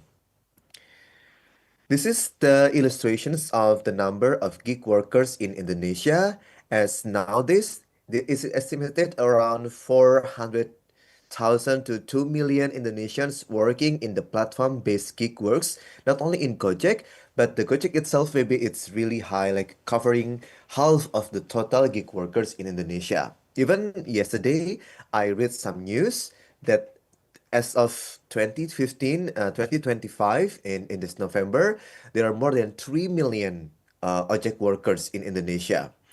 The majority are male, which cover more than 98%, with an average of 28 years of these workers. These workers are sometimes they have this like full-time employees in another like another company or offices, but most of them are how to say depending they are dependent on the Gojek, and we can say that 14% of them are working in the informal sectors and 11% are self-employed. This is very interesting that Indonesia, unlike the taxi industry where they use the car from the company, these ride-hailing workers, this is a very high ownerships of the motorcycles, and of course they have to provide themselves with the good smartphones to run the apps, and they must have the bank accounts. They're working mostly in the urban, like in Jakarta, Surabaya, even Malang is aiming to be an urban city in the future. And yes, some of them may be coming from the poorest households in the society, but some of them at least have around, as we can see here, the gross monthly salary or like income for the ride-hailing workers is nearly 3 to 4 million per month.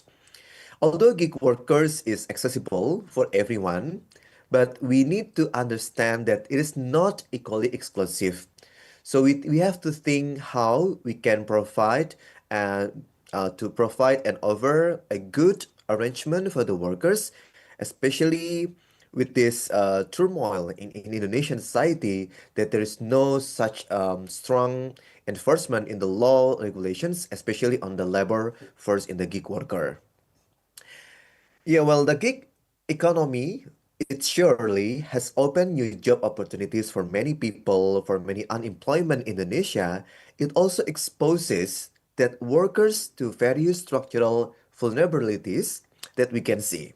So in Indonesia, for example, the platform workers, especially in the ride-hailing services and the food delivery sectors, they face unclear legal status, and also there is unpredictable income or like wages, daily or monthly, and there is a lack or a very few of formal protections from the government.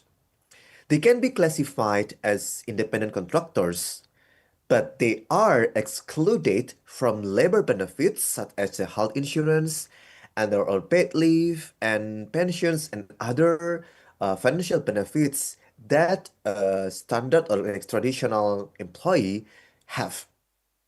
And moreover, their work is heavily controlled by opaque algorithmic system, where I will be discussing later, with limited avenues for voice and then how to represent themselves.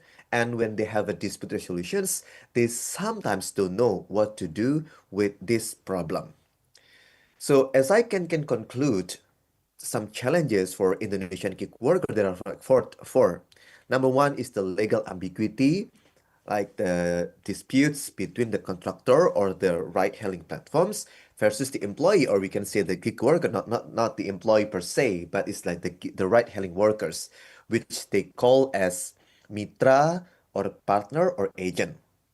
Number two is the overwork without benefits or job security. I will tell later. When I interview some of them, they say that I work for Gojek for about 8 to 12 hours a day. So this is not common. This is more than what human can afford in a day to work, especially on the road.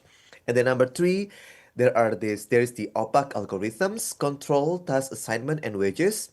It's basically at the apps where the apps constantly monitor and evaluate worker performance. So if they are not performing well, then they cannot then they cannot get order or get passengers at the day.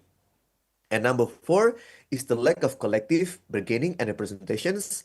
Basically, as I said, that they are merely an agent or partner, which means they don't have strong bargain in the company. If they don't want the job, then they can just leave. So this makes them as a disposable worker where they can easily be replaceable anytime they don't perform well in the ride-hailing services. So what is algorithmic control? So basically, algorithmic control is an automatic system within the applications that constantly monitor worker performance.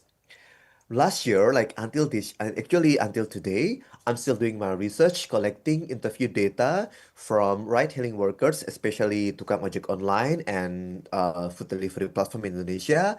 I interview them and asking them some questions related to how the algorithmic control evaluates their performance. This is just a preliminary results of my paper, that there are four types of dimension that might control the workers. The first one is the attributes, including the documentation such as the national ID, the driving license, vehicle ownership proof, and others. So basically, this documentation should be presented when they register themselves as an object driver. And then after like some times of verification, they will get like jacket and helmet. They have to buy the jacket and helmet for some amount of money. They can choose whether they want to pay the jacket and helmet like in installment or in cash by the time they joined by the time they joined Gojek. And then second is about the safety. I just realized that in the apps there is some system that automatically warn the drivers when they are exceeding the limits in some certain roads. So there is the speeding limit notification. If they performs like speedings more than like 2 or 3 times, they will be suspended, for example, and they cannot get any passengers. There is also a notification for sudden brake, for example. Look, the GPS and in the app, in the mobile applications, they know, right, the route taken by the driver, the speed they are going when traveling with passengers, or when they are doing the sudden brake. So everything is measured, and then everything is quantified whether this object driver is is well performed or not. And then the third one is the trust. The first one is the daily face verification. As a object driver, every day they have to do the verification, like they call it as vermoek or face verification. This face verification is unpredictable or is unexpected because they actually don't know when they have to do the verifications. It can be in the morning, in the afternoon, but as soon as they receive a notification to do a face verification, they have to do it within 1 hour. And this face verification in system wearing the attributes. For example, if they want to be verified, they have to wear the jacket and then to wear the helmet with the company logo appear appear in the face verification. This is very important. And then the second one, maybe you notice this about the rating performance by users. Every time the users or the passengers completed the service in the apps, they can give rating like 1 to 5 stars every day. These ratings, although biased, it's really influencing the performance of the drivers based on the system perform within the mobile applications. So if one passenger, for example, they receive 1 star 3 times in a day, they can be concluded as a non-performing drivers. Then they cannot get passengers for about 2 or 3 hours, for example, or even suspended in the long time. So this is very important for us as the users, how we should decrease the bias in giving the rating performance to the drivers in order not to suspend the potential users for the drivers. And then the third one is the gamifications or riders leveling. Basically, they are like playing games every day because by playing games, they can reach certain goals and then reach some high scores. And with that score, they can get some like I know financial bonuses or incentives that can be earned every day. And then last one is about the troubleshooting, how the specifications of the mobile phone really affect how the performance of the applications, the storage, the memory, etc., and then how they use the maps and GPS tracker within the apps that might influence their behavior in riding or transporting passenger every day. This is some example of the gamification within the Grab or and Gojek. As you can see in the picture one, there is some classifications of the drivers like Anggota, Pejuang, Kesatria, and Jawara. And I take the screenshot from the driver in Surabaya, where I conducted the fieldwork last year.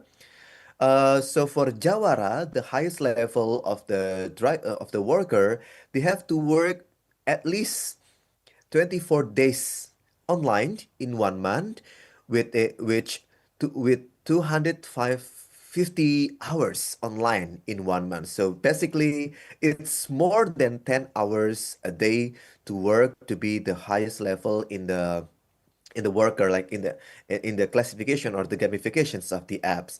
And then they have to get average 4.9 stars for all passengers in the last month, and then like having more than 350 orders in 1 month, etc., etc. So this is, for me, doesn't make sense. It doesn't make sense for me at the beginning because how can the platform and insist the worker doing such job where usually the traditional job over like 5 days a week, maybe 8 to 9 hours per day, but this worker they apparently work more than 10 hours a day just to be in the highest level. So in the picture one, it shows the level of riders based on the durations of work, the number of trips, the working days in a month, rating and evaluations by the customer or users. And so the higher the number of the rating, the higher the level of riders, which will affect wages and remunerations of them, and it is done automatically by the system within the apps. The second one I can show you, this is the maps of Surabaya in East Java. Some zones are covered with red colors. So the reddest, like how to say, if it's like a bold red, that means it's a red zone. So the map show display in the app saying that the riders may look and check the location when receiving orders from the users. The area with red colors show red zone, which driver may avoid due to the risk of clash with non-apps of object, like the object pangkalan, or maybe in the area is not safe for some of moments. So it's it's it is it is recommended for them to avoid this area. So these are like two example of how the gamifications for the ride-hailing workers is affected by the automatic system called the algorithmic control.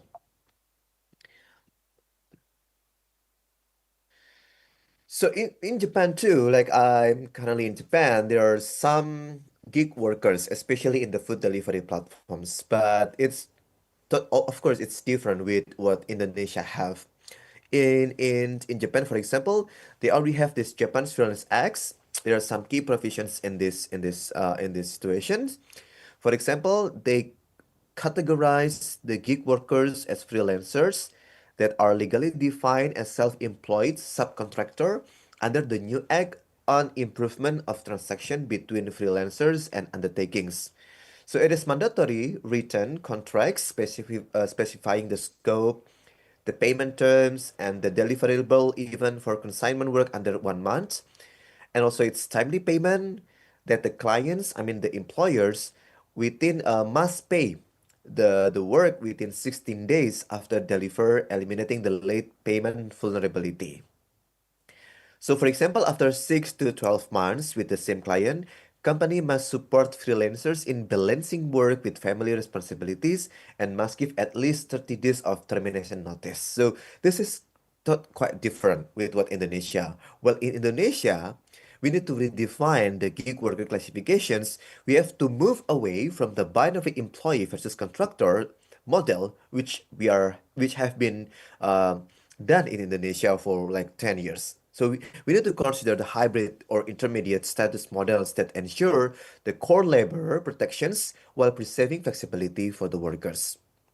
And then we need to understand also like how we can create a minimum income guarantees and social security access for the workers. Maybe we can implement minimum income threshold, caps on the platform commissions, and automatic enrollment in national social insurance like BPJS. Well, some of them includes in BPJS, but it's not mandatory yet.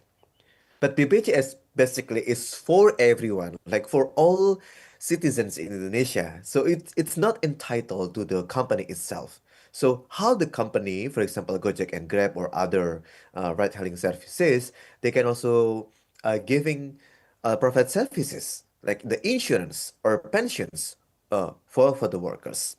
And lastly, one of the policy recommendation is that to create a transparent algorithmic system. Most of the drivers that I interview, they have no idea about algorithm or like automatic control within the apps. So although the platforms have this like terms and conditions, but who actually read that conditions?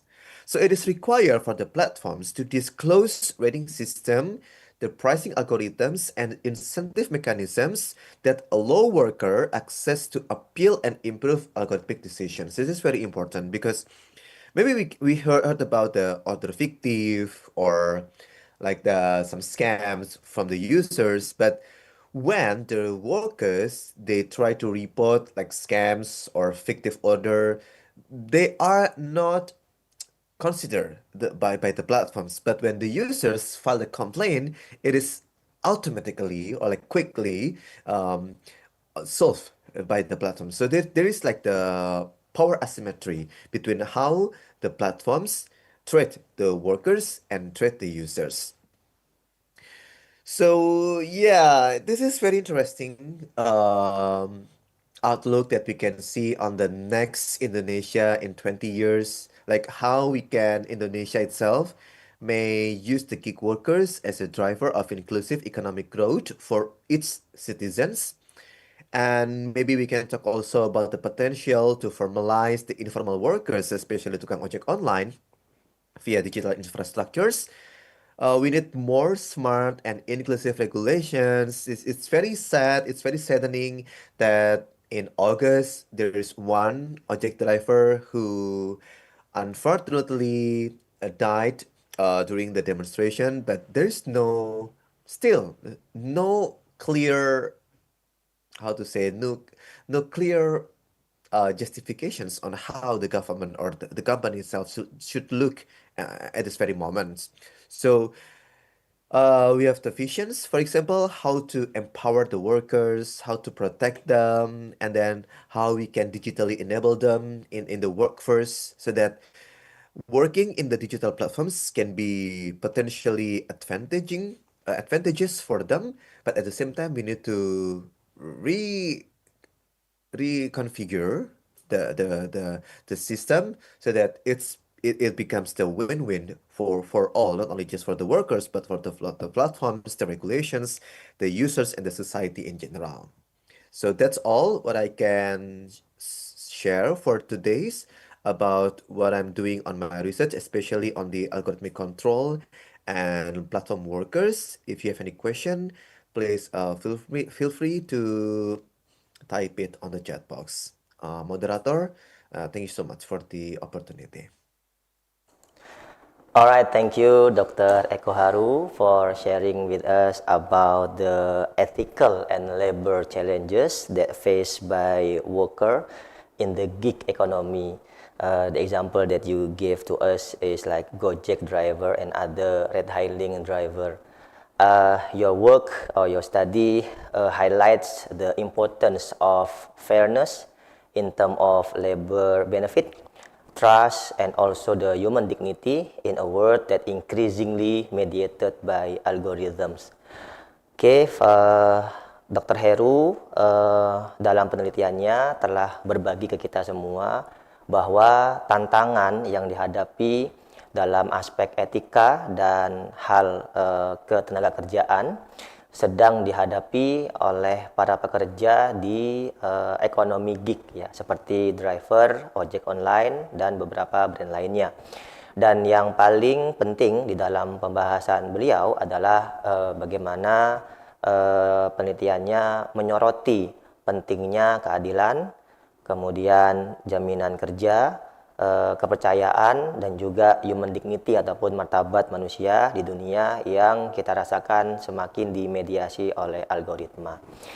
Okay, thank you again, Dr. Eko Heru, and as expression of gratitude, please allow us to present the certificate of appreciation to you.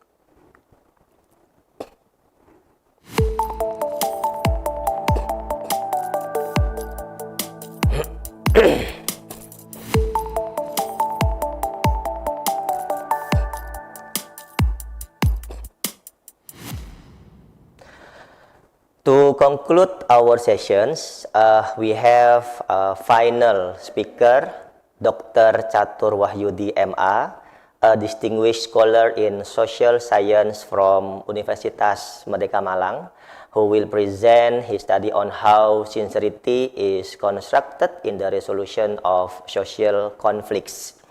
We are honored to welcome Dr. Catur and anticipate your presentation with great interest. You may start your presentation when you're ready, and the platform is now yours. Please, Doctor. Okay, thank you, moderator, Pak Rizky. Can I share my presentation now? Yeah, you may, Doctor.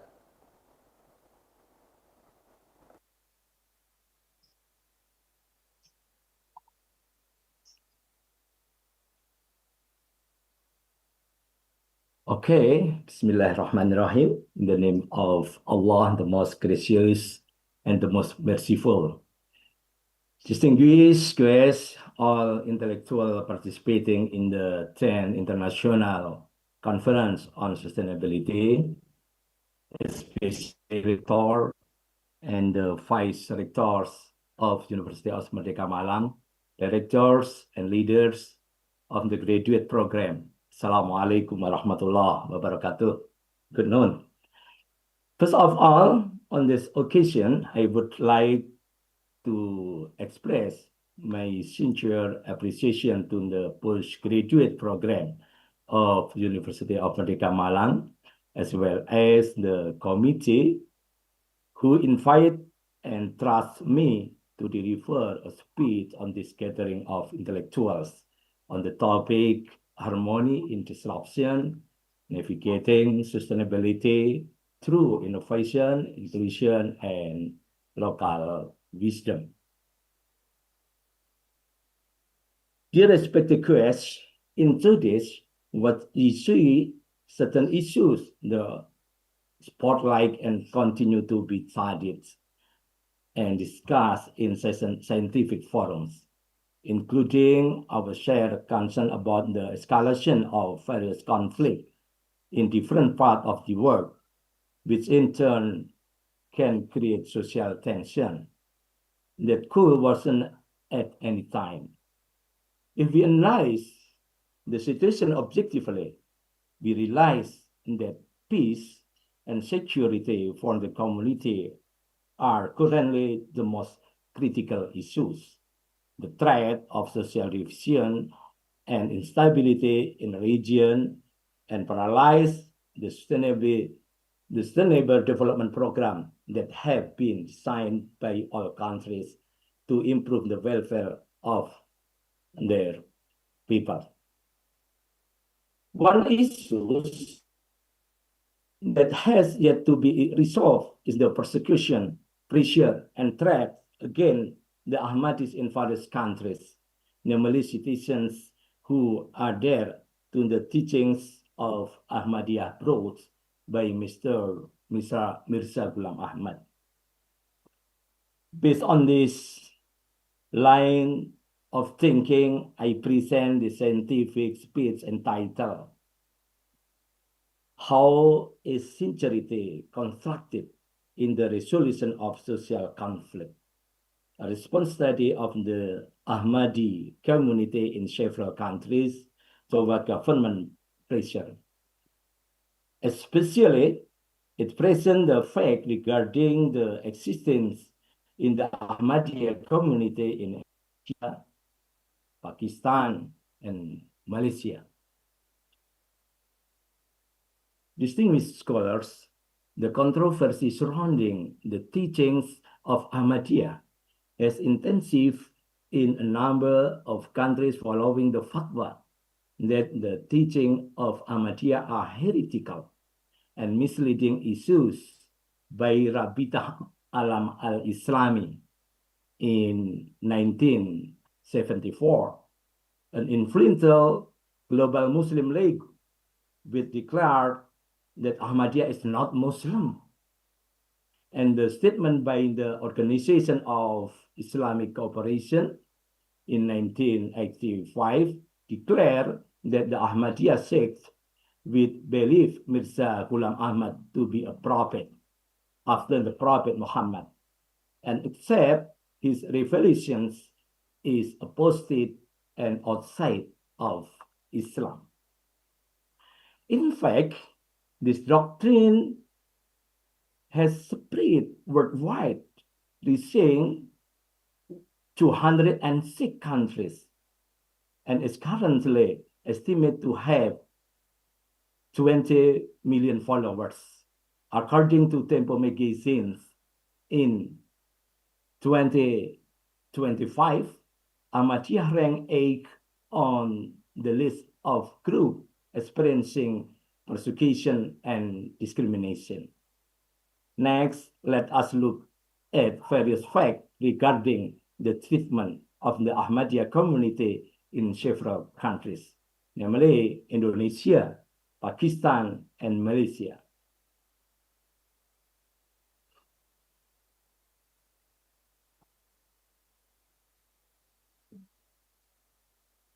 Case in Indonesia, The extent of Ahmadiyya Qadiani congregation is still considered controversial in Indonesia because a number of mainstream Islamic groups consider it heretical and misleading, a view supported by fatwa issued by the Indonesia Ulama Council, MUI, which declared the Ahmadiyya is a belief outside of Islam, heretical and misleading. Threat continued to occur from the destruction of place of worship and physical violence to murder.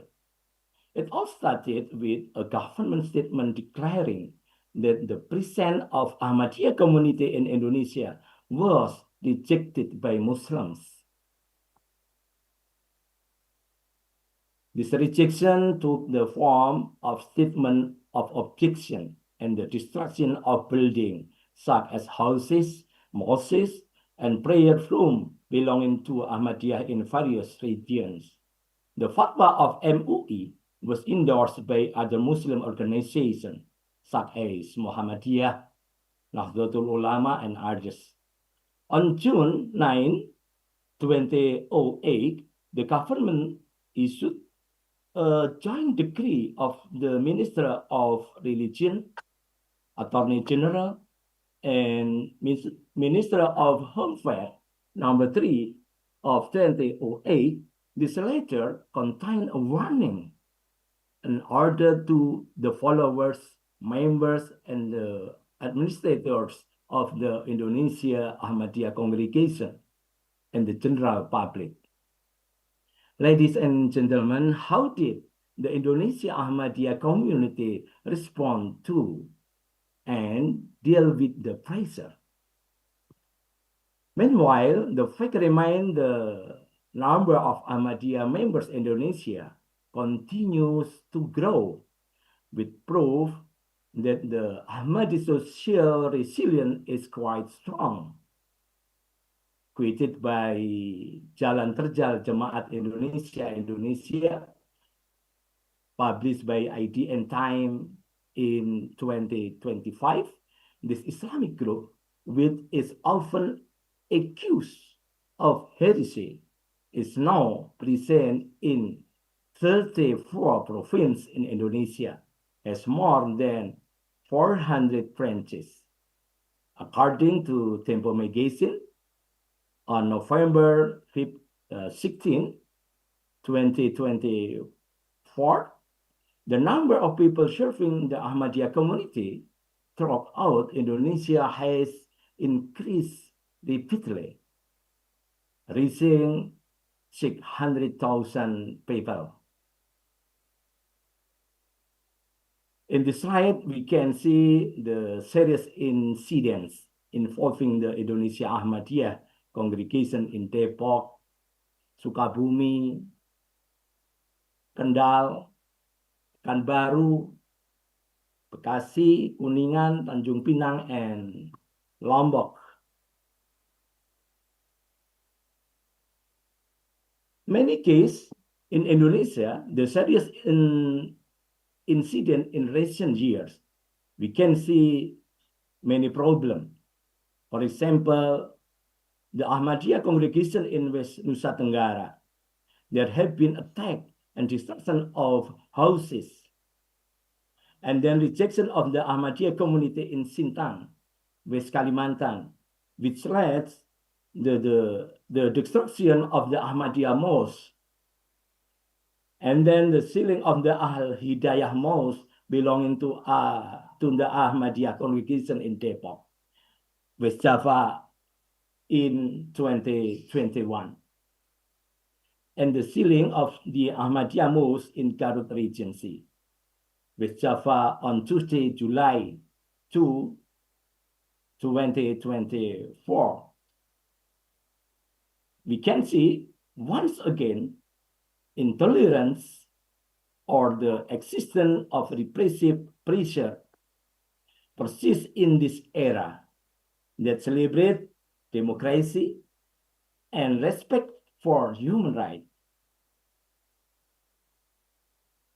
Ladies and gentlemen, Now,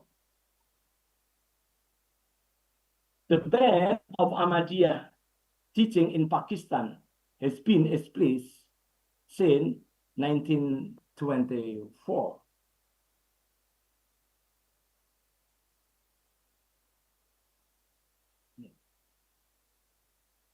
Sorry? Okay. Yeah.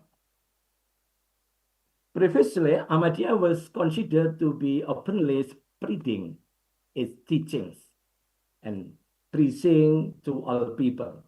Ahmadiyya followers were considered to be spreading the belief the Mirza Ghulam Ahmad was a prophet after the Prophet Muhammad to Muslims. As a non-Muslim minority, Ahmadiyya members to live peacefully in this country despite sporadic attacks. The Ahmadiyya teachings were further reinforced by the Pakistani government through legislation passed by the Pakistani parliament, which classified Ahmadiyya as non-Muslim minority religion. Pakistan is home to the largest number of Ahmadis, with more than 4 million people. Based on the above policy, Ahmadis are allowed to carry out all their religious activities in Pakistan, but must declare themselves as the separate religion outside of Islam and are prohibited from spreading their religious beliefs. In practice, Ahmadis in Pakistan continue to refer to their place of worship as mosques, even though they are identified to consider different under the law, and their religion is also considered different, namely as a non-Muslim minority. They are also prohibited from using Islamic symbols in practicing their teachings. Ahmadis are prohibited from publicly expressing and spreading their beliefs, building mosques, or calling the azan, call for prayers. This is, we can see the series of incidents in Pakistan. For example, Islamic militant group that operates the Ahmadiyya community in Lahore, is Pakistan, killing more than 80 people as a result of attacks by armed men on 2 Ahmadiyya mosques in Lahore. And then since July 2020, there have been at least 5 murders that appear to have targeted members of Ahmadiyya community, including teenage attack, a legacy suit that Dr. Tahir Mahmud in the Nankana Sahib district of Punjab. Other case in the city of Sawar, where Mahmud Khan was shot while waiting at the bus terminal, and so on.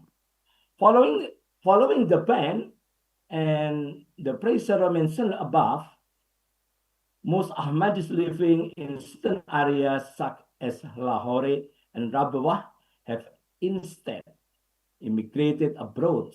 Approximately 2,000 Ahmadis have flocked to Western countries, such as the United States and Europe. Ladies and gentlemen, next we take a look at the case in Malaysia.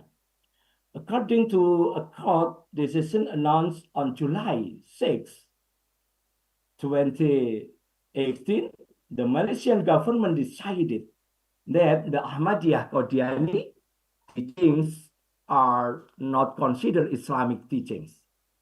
This decision is in line with the fatwa issued by the Majlis Raja-Raja, Council of Kings, which decided that Ahmadiyya is a teaching that deviates from Islam. At the same time, the Islamic Affairs Division, the Prime Minister's Office, and the Religious Department in the Malaysian Federal Territory of Kuala Lumpur have agreed that Qadiani is a heretical teaching. The pros and cons regarding the teaching of Ahmadiyya arose after independence in the 1970. And on June 18, 1975, the government, through the National Fatwa Council, announced that the teaching of Ahmadiyya were prohibited. This is, we can see in the series of incidents in Malaysia. For example, in December 2008, the Selangor State government, through the Ministry of Islamic Affairs, Malay Custom Infrastructure and Public Facilities, which is also the Gombak Setia State Assembly members, Dr. Hasan Ali, signaled that more decisive action would be taken against followers of Ahmadiyya, which had been declared a deviant sect. In fact, the Ahmadiyya community in Kampung Nakoda was asked not to place verse from the Quran in Ahmadiyya place of Religion Council. And then on April 24, 2009, the Selangor Islamic Religion Council also put up propaganda boards reading Qadiani is not Islam in front of place of worship for followers of this teaching. In a sense, it was decided that the teachings of Ahmadiyya are heretical and deviant and contrary of Islamic teachings and Sharia law. As a consequence of this decision, a ban has been imposed on the publication of Ahmadiyya teachings, which may not be used as teaching material in writing, broadcasting, and or printed, audiovisual, or any other material related to the teaching in question. Then where we there, this is the character of sincerity as the capital of the Ahmadiyya movement. Distinguished intellectuals, amid the above mentioned pressure, positive response were taken by members of Ahmadiyya community in Indonesia, as well as by Ahmadis in Pakistan and Malaysia. With awareness, they strengthened their personalities to solely embody the character of an Ahmadi, so that they must further develop a behavior that prioritizes love for all, hatred for none, humanistic behavior, sincerely helping fellow human beings, and confrontational egalitarian, and using elegant intellectual-based method in resolving every dispute. Hazrat Mirza Masroor Ahmad, the fifth Caliph of the Ahmadiyya community, continued as his successor Caliph, consistently calling the word peace. His actions show that true Islam does not advocate war, but rather compassion. He speaks to the heart, not to power. He appeals to conscience, not dictating policy. He does so patiently, persistently, and consistently. This movement is not equipped with an army, a party, or legislative power, but is precisely from this formal powerlessness that his moral movement derives at strength. At the 2023 Peace Symposium, the Caliph formulated three golden principles of a global guide to peace. First, treat others as we treat our own brothers and sisters, and do good without expecting anything in return. Second, true peace must be achieved through diplomacy, not provocation or domination.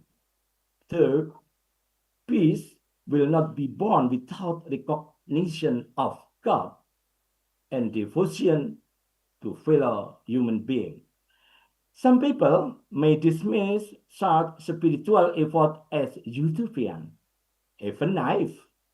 However, social change often begins with quiet voice like this. Voice voice that do not force but inspire.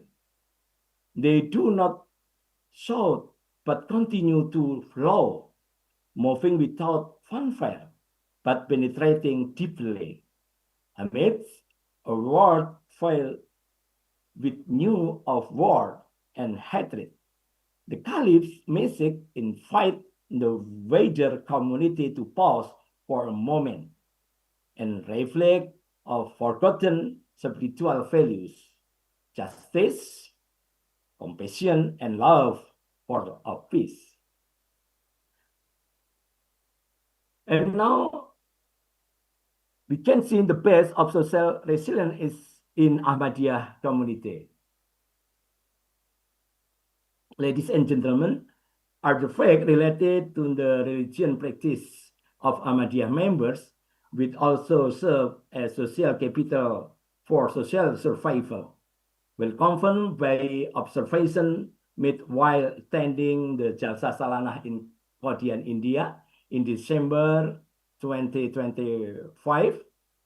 Among this observation, several factual findings can be stated. Namely, first, the Ahmadiyya congregation reflect a group of organized Muslims who practice the tariqat taught by Mirza Ghulam Ahmad. Secondly, in preaching, the Ahmadiyya community implements a tarbiyah program for all members of the community from the age of 10 to 21, using special program that focus on spiritual improvement and scientific understanding, which is then put into practice under the supervision by Mubalik, known as Maulana. Third, the Ahmadiyya community improves morals and manners based on the mission of the Prophet Muhammad, as demonstrated in the moral of respecting guests with the slogan Khidmat al-Khair. Members, the community, and Mubalik are very open in providing services and exchanging ideas and scientific insight about Ahmadiyya. Finally, we can see in the construction of sincerity, the reality of the Ahmadiyya community respond to pressure. The construction of sincerity is able to provide a dynamic space in managing patience, even unlimited patience, through the following moral foundation and action. Number one, steadfastness in the belief the truth will prevail because of the help of Allah, the Almighty God.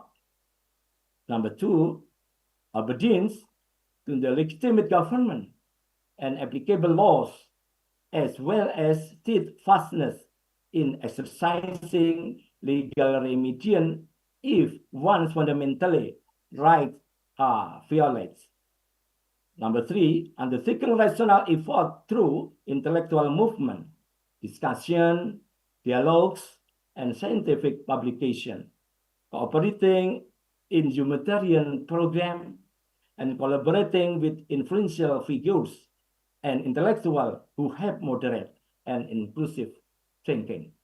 Number four, conducted inter consolidation by increasing the intensity of friendship among Ahmadiyah members, shaping the younger generation through a moral movement that promotes the doctrine of Rahmatan lil Alamin, mercy to all, with the motto of love for all, hatred for none, and regularly holding Jalsa Salana. What's next? I think the does not always lead to common ground. What's next? Mubahalah is the peak of peaceful conflict resolution. If the dialogue process will to reach a consensus, then the applicable legal mechanism becomes the option proposed by the parties. Even though this mechanism is often unable to satisfy the parties involved in the dispute of conflict. And the society with different beliefs open up a solution known as mubahalah. By each party agreed to leave the decision to God, and each party then act with patience and trust in God.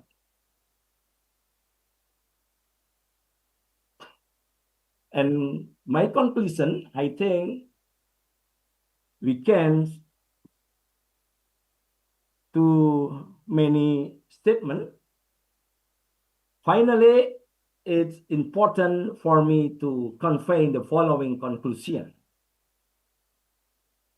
The social resilience that has developed, even enabling the propagation of its teachings to this day, is a reality that should be seen as Ahmadi's success in actualizing the teachings of Mirza Ghulam Ahmad, both in worship and in dealing with others based on value that strongly serve to glorify humanity, anyone, even those who oppose it, and spreading mercy, the universe, or Rahmatan lil Alamin, as an expression of its love for the prophethood Muhammad.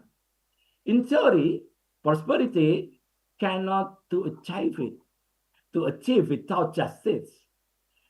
Will justice can only occur if development is granted, with peace as the main prerequisite. The presence of peace is not enough with the cultivation of mutual trust in social construction, as it has become the jargon of social capital theory. Instead, the construction of sincerity is the answer to fostering community resilience in situations where mutual trust is threatened. In situations where mutual trust is farting, the construction of sincerity is a solution to avoid social division, which shall also be considered in resolving social conflict that occur. Thank you for your attention. May we always be blessed with peace and prosperity. Amin. Peace be with us. Assalamualaikum warahmatullahi wabarakatuh. Waalaikumsalam warahmatullahi wabarakatuh. Thank you, Dr. Catur, for that deeply moving and insightful presentations.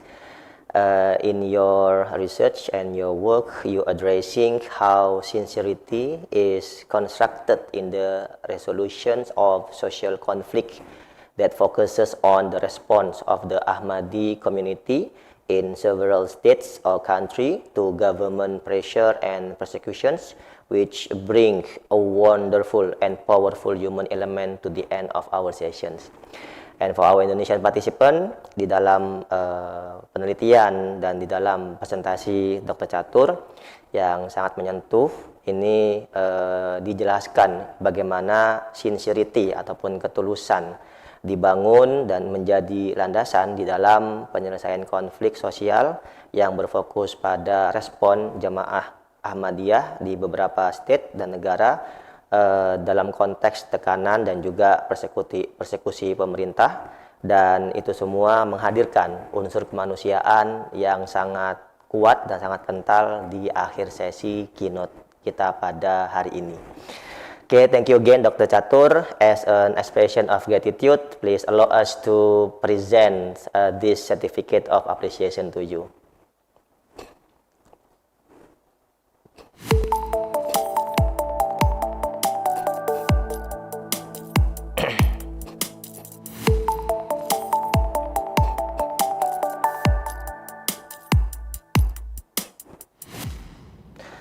Alright, ladies and gentlemen, we now move to our final Q&A sessions covering the presentation from Professor Sohak, Dr. Eko Heru, and Dr. Catur. Please, if you have a questions, you can post the question in the chat box, or you can just raise your hands. As I summarize from the chat box, we have almost 10 questions from the participants. Let me read the first one from Iwan Harwansyah. Wait. Iwan Harwansyah. Yeah. This question for Prof. Kazi Sohak. How can policymakers balance fostering in this first question from Iwan Harwansyah. Wait. Okay, for Prof. Eko Heru Prasetyo. Sorry, pardon me. The question is, how can policymakers balance fostering innovation in gig platforms with ensuring fair labor standards? Please, Doctor. Yeah, thank you for the question, Pak Iwan Harwansyah. It is, of course, that the government has already took some actions to measure the rapid growing of gig economy or gig workers in Indonesia. But as far as I know, it's not enough to protect all the workers. For example, like we've seen that every 5 years with the changes of presidents in Indonesia, there is different regulations. Like we still remember that 10 years ago when Pak Jonan, the former Minister of Transportation in Indonesia, at the time, he said that every activities or services provided by Gojek and Grab were banned, were illegal, right? There is the regulations from the Ministry of Perhubungan, Kementerian Perhubungan, but in less than 11 hours, just overnight, in the very next day, the President of Indonesia at the time was Bapak Joko Widodo. He said that we should support karya anak bangsa, which is Gojek or like other platform-driven services. And since then, the growing of ride-hailing services is unstoppable, even until today. But during these 10 years, to be honest, I didn't see any clear intention of the government to regulate the motorcycle taxi into a more formal area. They are still working under precarity condition. There is no clear regulations that rule the existence of ride-hailing workers. So if we can ask the policymakers, not only just the policymakers, but also academics and the society, should be the balance between the emerging of technology and the regulation, which is, of course, it's difficult but important. But we need to be more we need more justifications on how we can improve the conditions of the workers. So hopefully, with this political development in Indonesia recently, with how the president of Pak Prabowo, he mentioned that he will specifically look at the gig workers, that in the near future we will see like how ride-hailing workers will be improved by the regulations.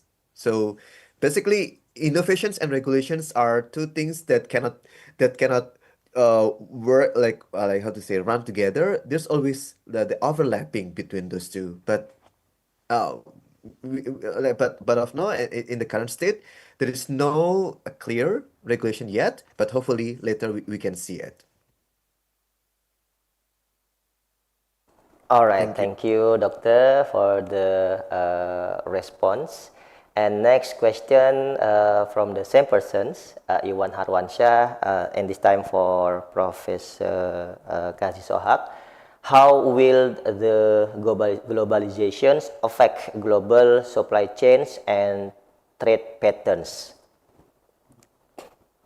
I think the question is how deglobalization, not Yeah, how do? globalization. Yes. Deglobalization, yeah.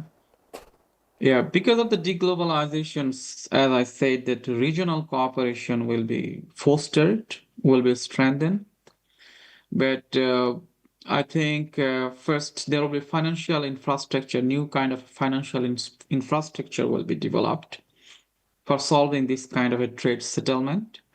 And there can be many new alternative route of trade, new infrastructure in trade. So far I know for Russia, when it's encountering a lot of economic sanctions. So that's meaning that hydrocarbon trade is shifting from west to east to China. Even I think Indonesia also is interested to buy. So probably there will be new infrastructure. Maybe in Medan there is a new infrastructure, Arun projects. So like this, so there will be new infrastructure for the alternative uh, trade route system, even in financial infrastructure. So that not necessarily it will be globalized, but it will be regionalizations among different bloc. Yeah.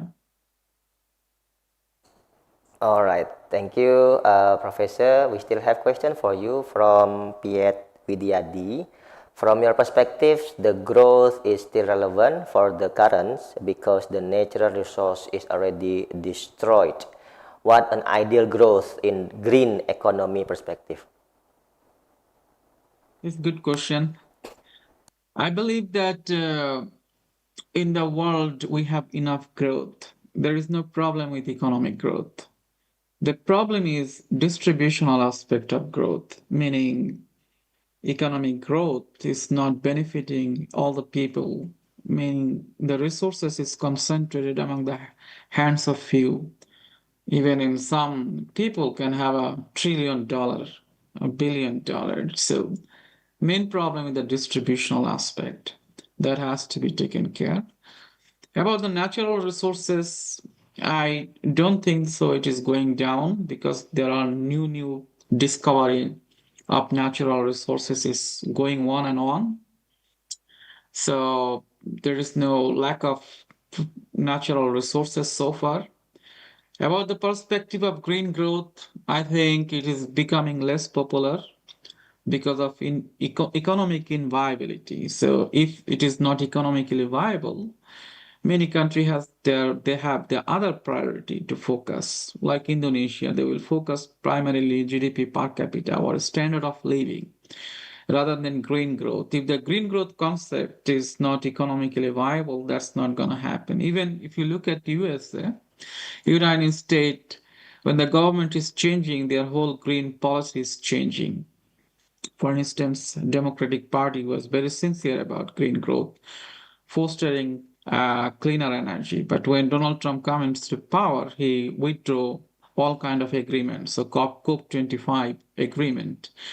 So meaning that even European Union, when they impose so many policies to promote green movements, when China economy tried to grab this benefit, then they are imposing some kind of a tariff to import this kind of a product like a wind turbine or solar PV from China or electric vehicle.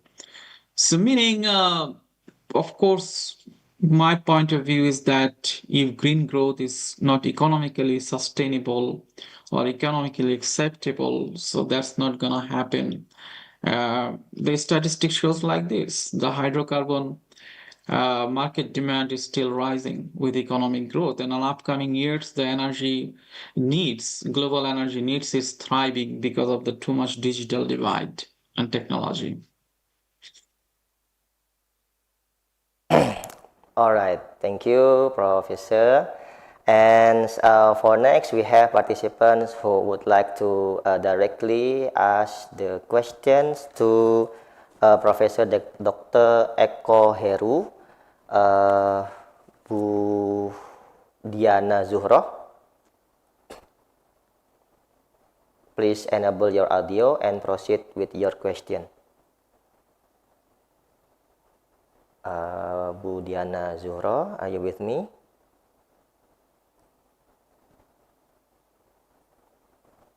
Okay,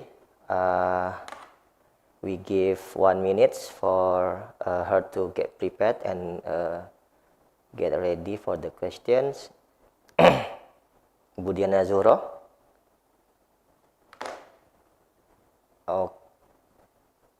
Okay, I think we just move to our next question from the chat box. From Alfido Fikri. Wait, let me check the question. This one for Dr. Eko Heru. Alfido.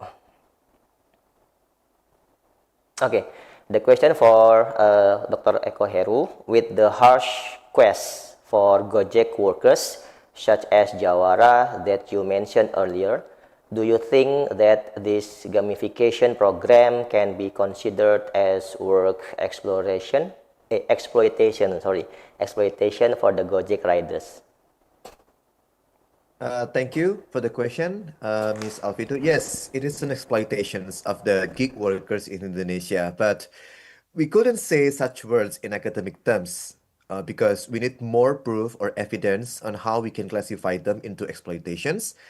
But what I really concern much in this research is that how the workers are not completely aware, they are completely unaware about how the automatic system, which is the algorithmic control, evaluates them constantly. Maybe it's not an exploitation because even from the beginning of the existence of Gojek and Grab Indonesia, they exploit they did exploit workers with unlimited remunerations of incentive. However, because they are just partners or agents, they are not entitled to the evaluation system, which is the algorithmic control. So for me, it is unethical. But how can we make sure that this unethical of implementations of the algorithmic control can be minimized? Maybe it's like unavoidable, inevitable to not implement the system.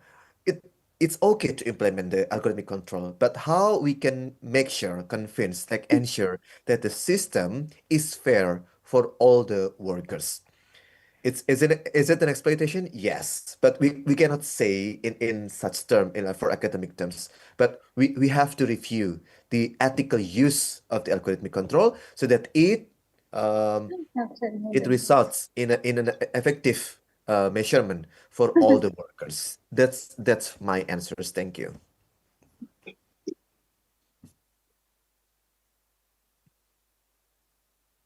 All right, Doctor. Thank you for your thoughtful response. Okay, I think this time. Okay. Thank you very much for moderator. Okay, carry on, Now Bu. I can meet directly to Professor Eko Heru Prastyo. Let me introduce myself. My name is Diana Zuhroh from Magister in Accounting in Universitas Merdeka Malang. Very nice, glad to meet you, Professor Eko Heru. So we are sesama Arema, is it right? Yes. Yeah, we are Arema. Professor, I am one of so many researchers who also focus in research about digital platform. One of them is about a Gojek.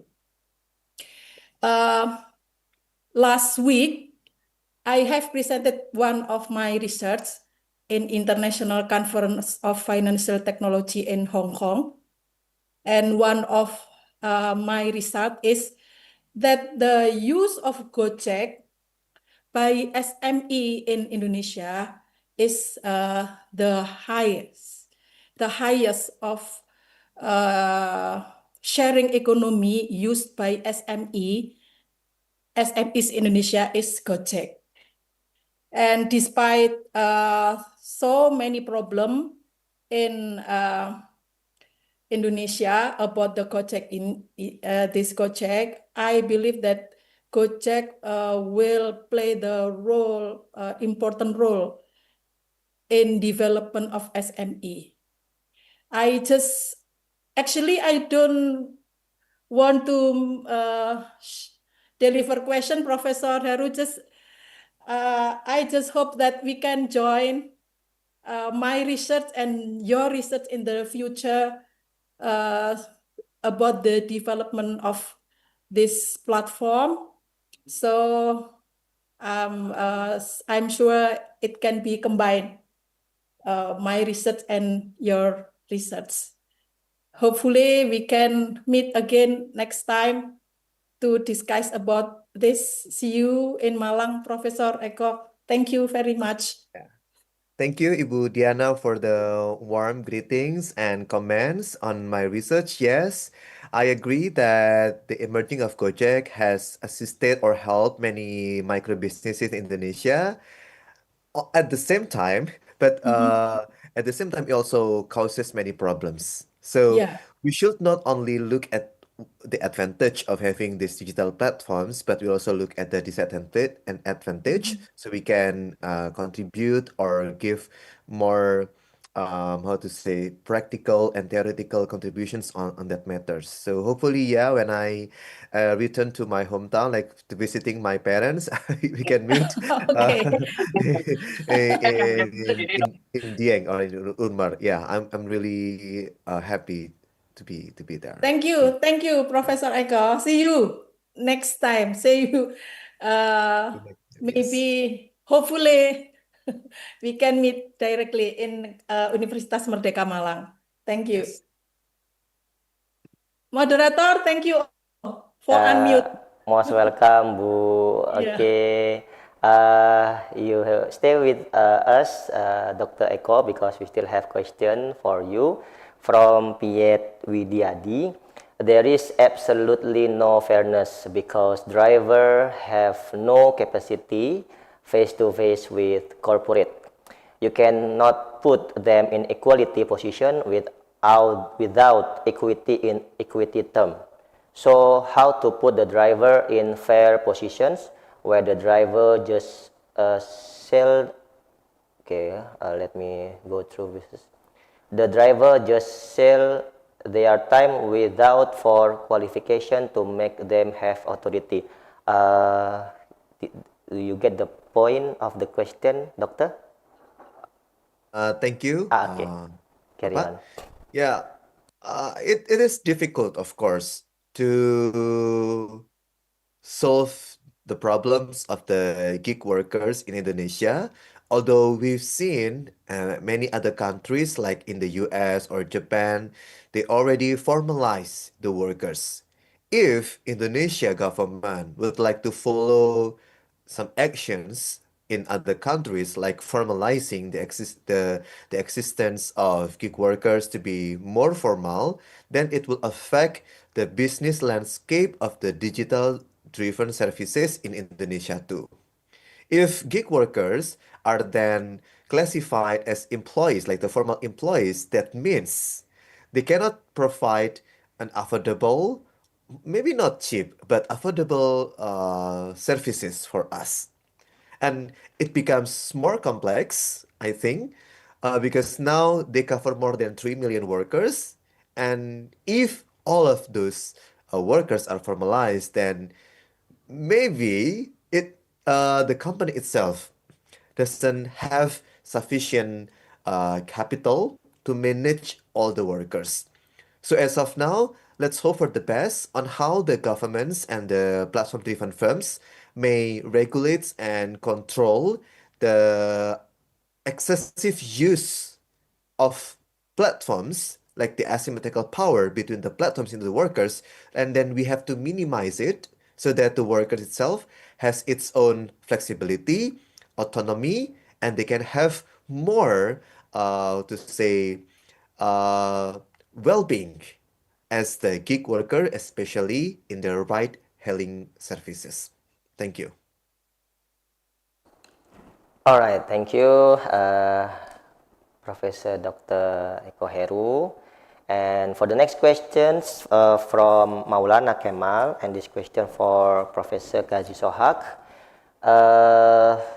To what extent can emerging regional blocs such as BRICS, ASEAN, and the MENA alliance leverage their growing monetary and technological autonomy to redefine global power asymmetries? And what structural constraint might limit their ability to translate this autonomy into long-term systemic influence? Thank you very much. It's a very good question. I like it. Well, my understanding is that not all these blocks are necessarily rival of Western bloc. It's a global north. But precisely BRICS, apparently what we can see, because in BRICS you can there is a Russia, there is a China, and their tension with Western bloc is rising. So, but growing all these regional blocks is reducing the global asymmetry of power, the distribution of power, that's for sure.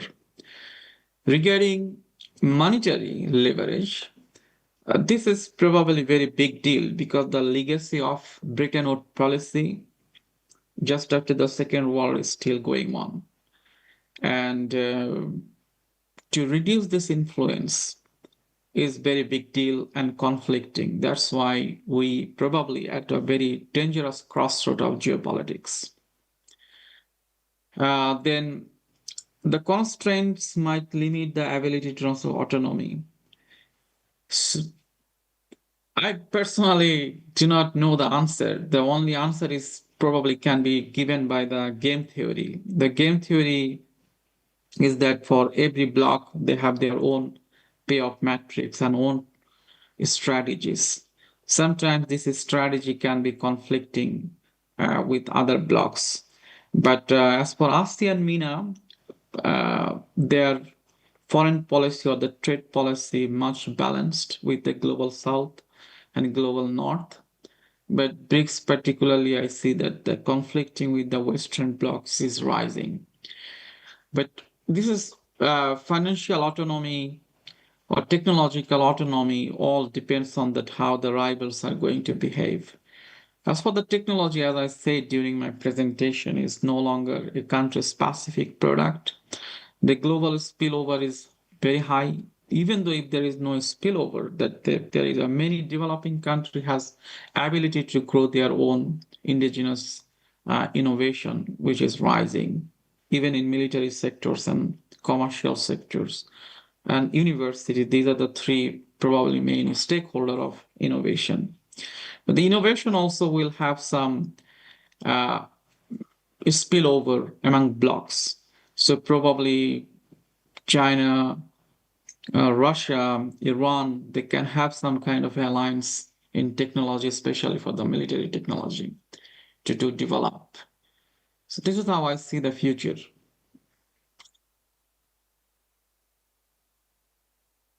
All right, Professor, thank you for your response. Next, we have question for Dr. Catur from Iwan Harwansyah. How are minority communities like the Ahmadi affected by global conflict and security policies? Okay, thank you, Pak Iwan. I think your question is very good. How global conflict and security policies affect minority communities such as the Ahmadi. I think minority communities like the Ahmadi are often disproportionately impacted by global conflict. And security policies, we can several key mechanisms explain this pattern. For example, heightened vulnerability during conflict. The may face increased hate speech and regularly frame violence, forced displacement, and destruction of property of place of worship. And then a national policy created in response to global conflict can the policy of the applied unevenly, leading and profiling and surveillance. Authorities rely on majority interpretation of religion for the delegitimizing of minority sects. And then the state tolerates or indirectly encourage non-state actors who target minorities. Another solution is transnational narrative and cross-border pressure. For example, the global conflict, especially in those involving religion or ideological blocks, shape how local actors perceive minorities. And then the regional political alliance may pressure government to align with dominant interpretation of Islam. For example, global extremist narrative can encourage local hostility. And then diaspora dynamics may influence how states treat minority communities to maintain external political relationship.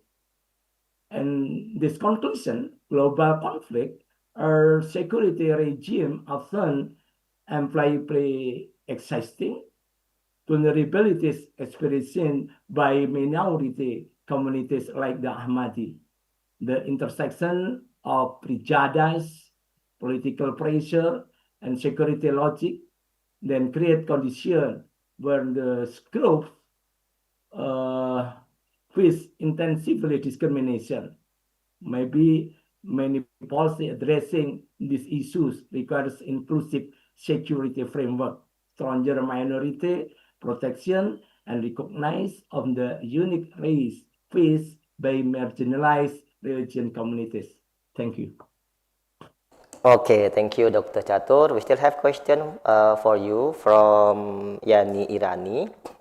What is your opinion about the developments of the Ahmadiyya movement viewed from a philosophical perspective? Okay, thank you. I think this question can to be create about the philosophy concept. Mrs. Yani, a philosophy perspective of development of the Ahmadiyya movement, I think the development of Ahmadiyya movement can be understood through several interrelated lens, epistemologies, for example, hermeneutics, identify formation, ethics, and political philosophy. In epistemologies, we can show about these teachings of Ahmadiyya, reinterpreting religious truth. For example, the Ahmadiyya movement presented an alternative episteme framework within Islam, prophethood and spiritual authority, for example, continuing revelation and moral renewal, interpretation of eschatological concept about Messiah, about Al-Mahdi. This is many problem of the interpretation of Quran in other Islam religion group or mazhab who has the authority to interpret religious truths and can truth evolve over time. This is on the problem. The natural religious knowledge, for example, the legitimacy of reinterpretation. Who has the authority to interpret religious thought and can thought evolve over time? Maybe this context we can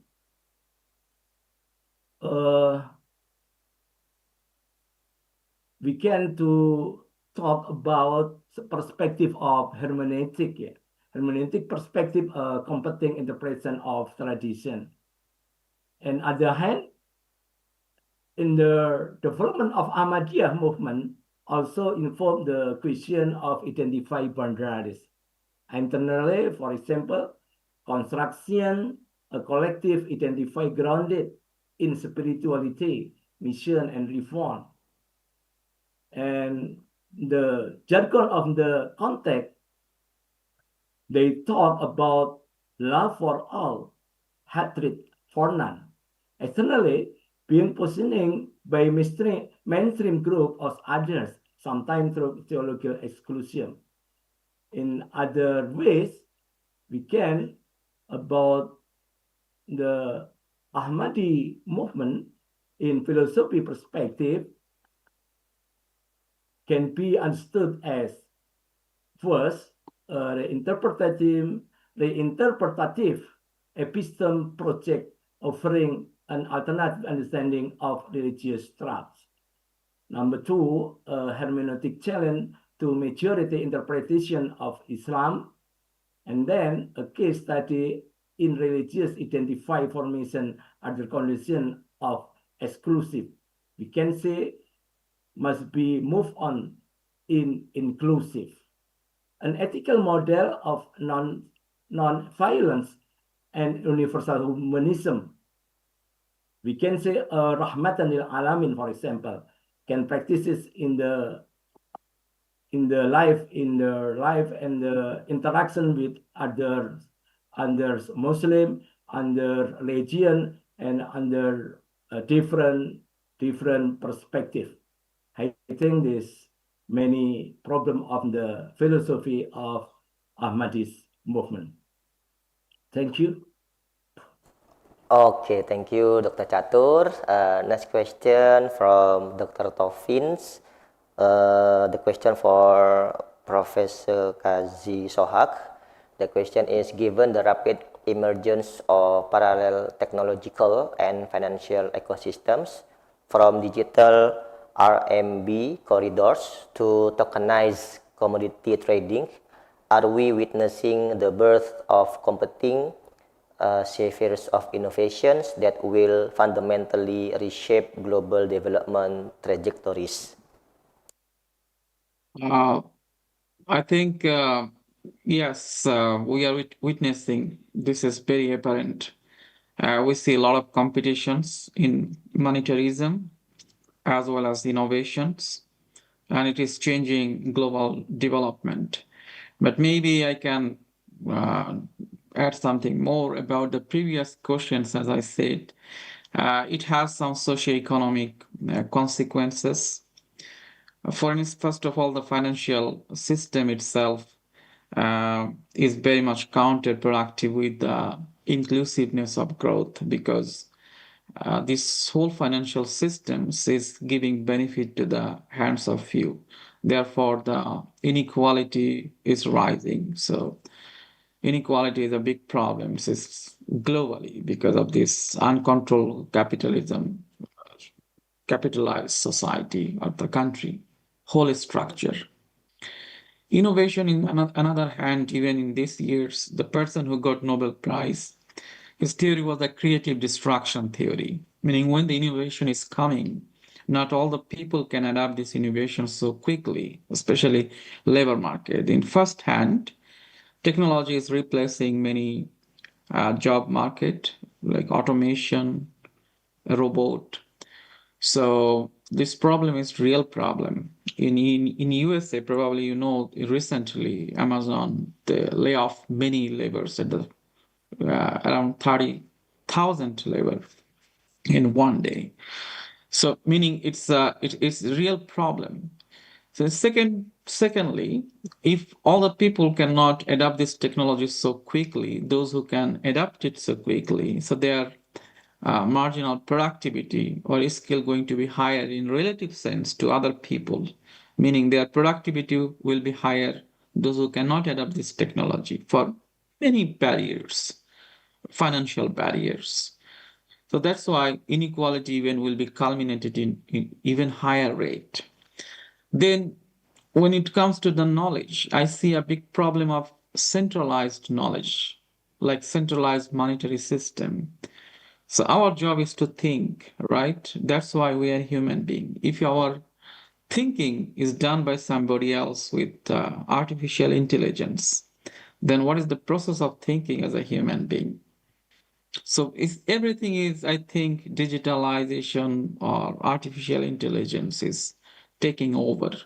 So this is kind of dangerous we are heading towards. And technology, military technology, we see a big competition. As for digital RMB, China never can make it as a reserve currency like USD. The main problem is that global governance system.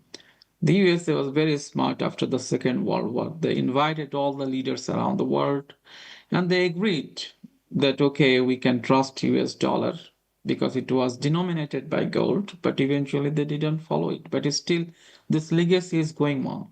But the China doesn't have this intention to make it as a reserve currency. So what Chinese intention is that I want a fair game so that I can sell my product to all the country. But I see that Western bloc is changing the rule of game when you are in the game, which is not fair.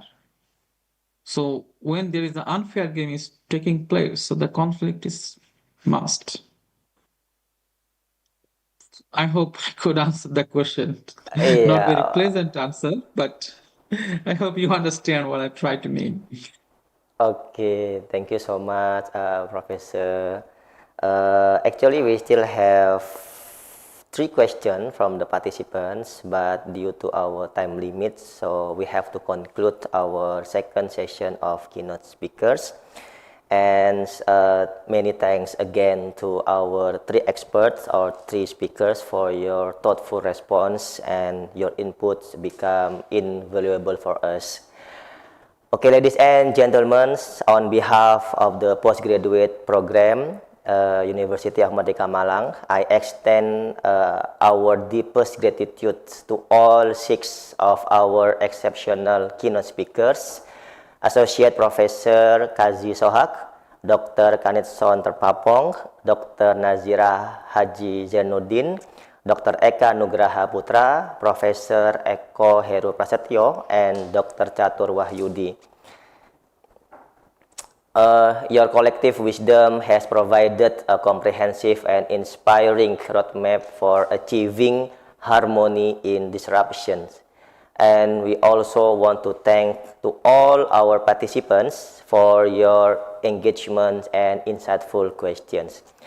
Please refer to the conference program for the schedule of the parallel sessions. We hope you continue to enjoy the 10th International Conference on Sustainability, ICoS 2025. Thank you, and back to our MC, Carissa.